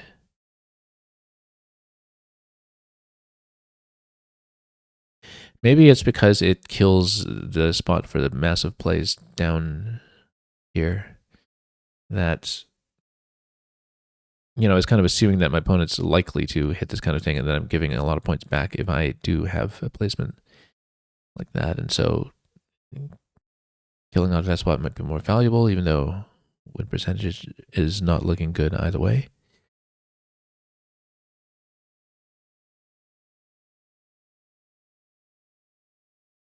Likes exchange QT.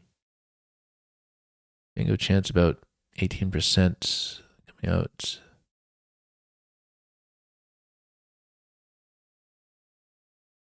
And then what I do is CMOQ. Higher bingo chance, actually, but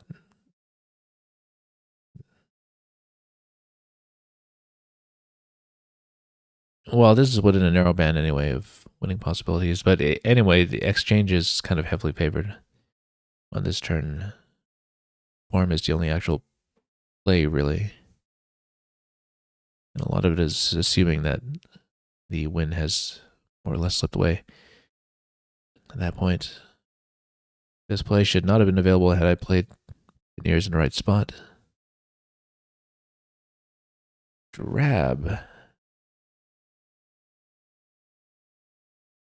Keeping things open, I guess, with a lot still available.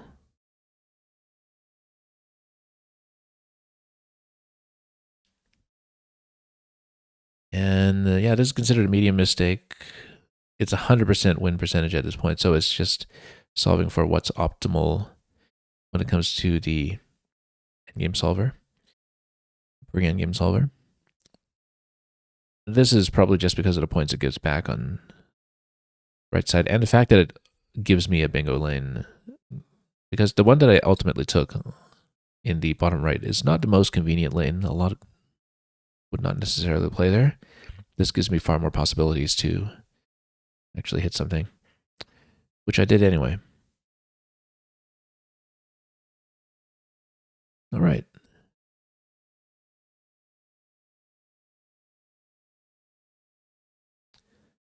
Yeah, that'll be all today. A couple of really massive blunders here and there, but that tends to happen. I think the worst thing was when we had Zingier on the rack and just played Zinger impatiently. That was really quite bad. I was maybe too impressed by the wife setup play in that one game in round 3.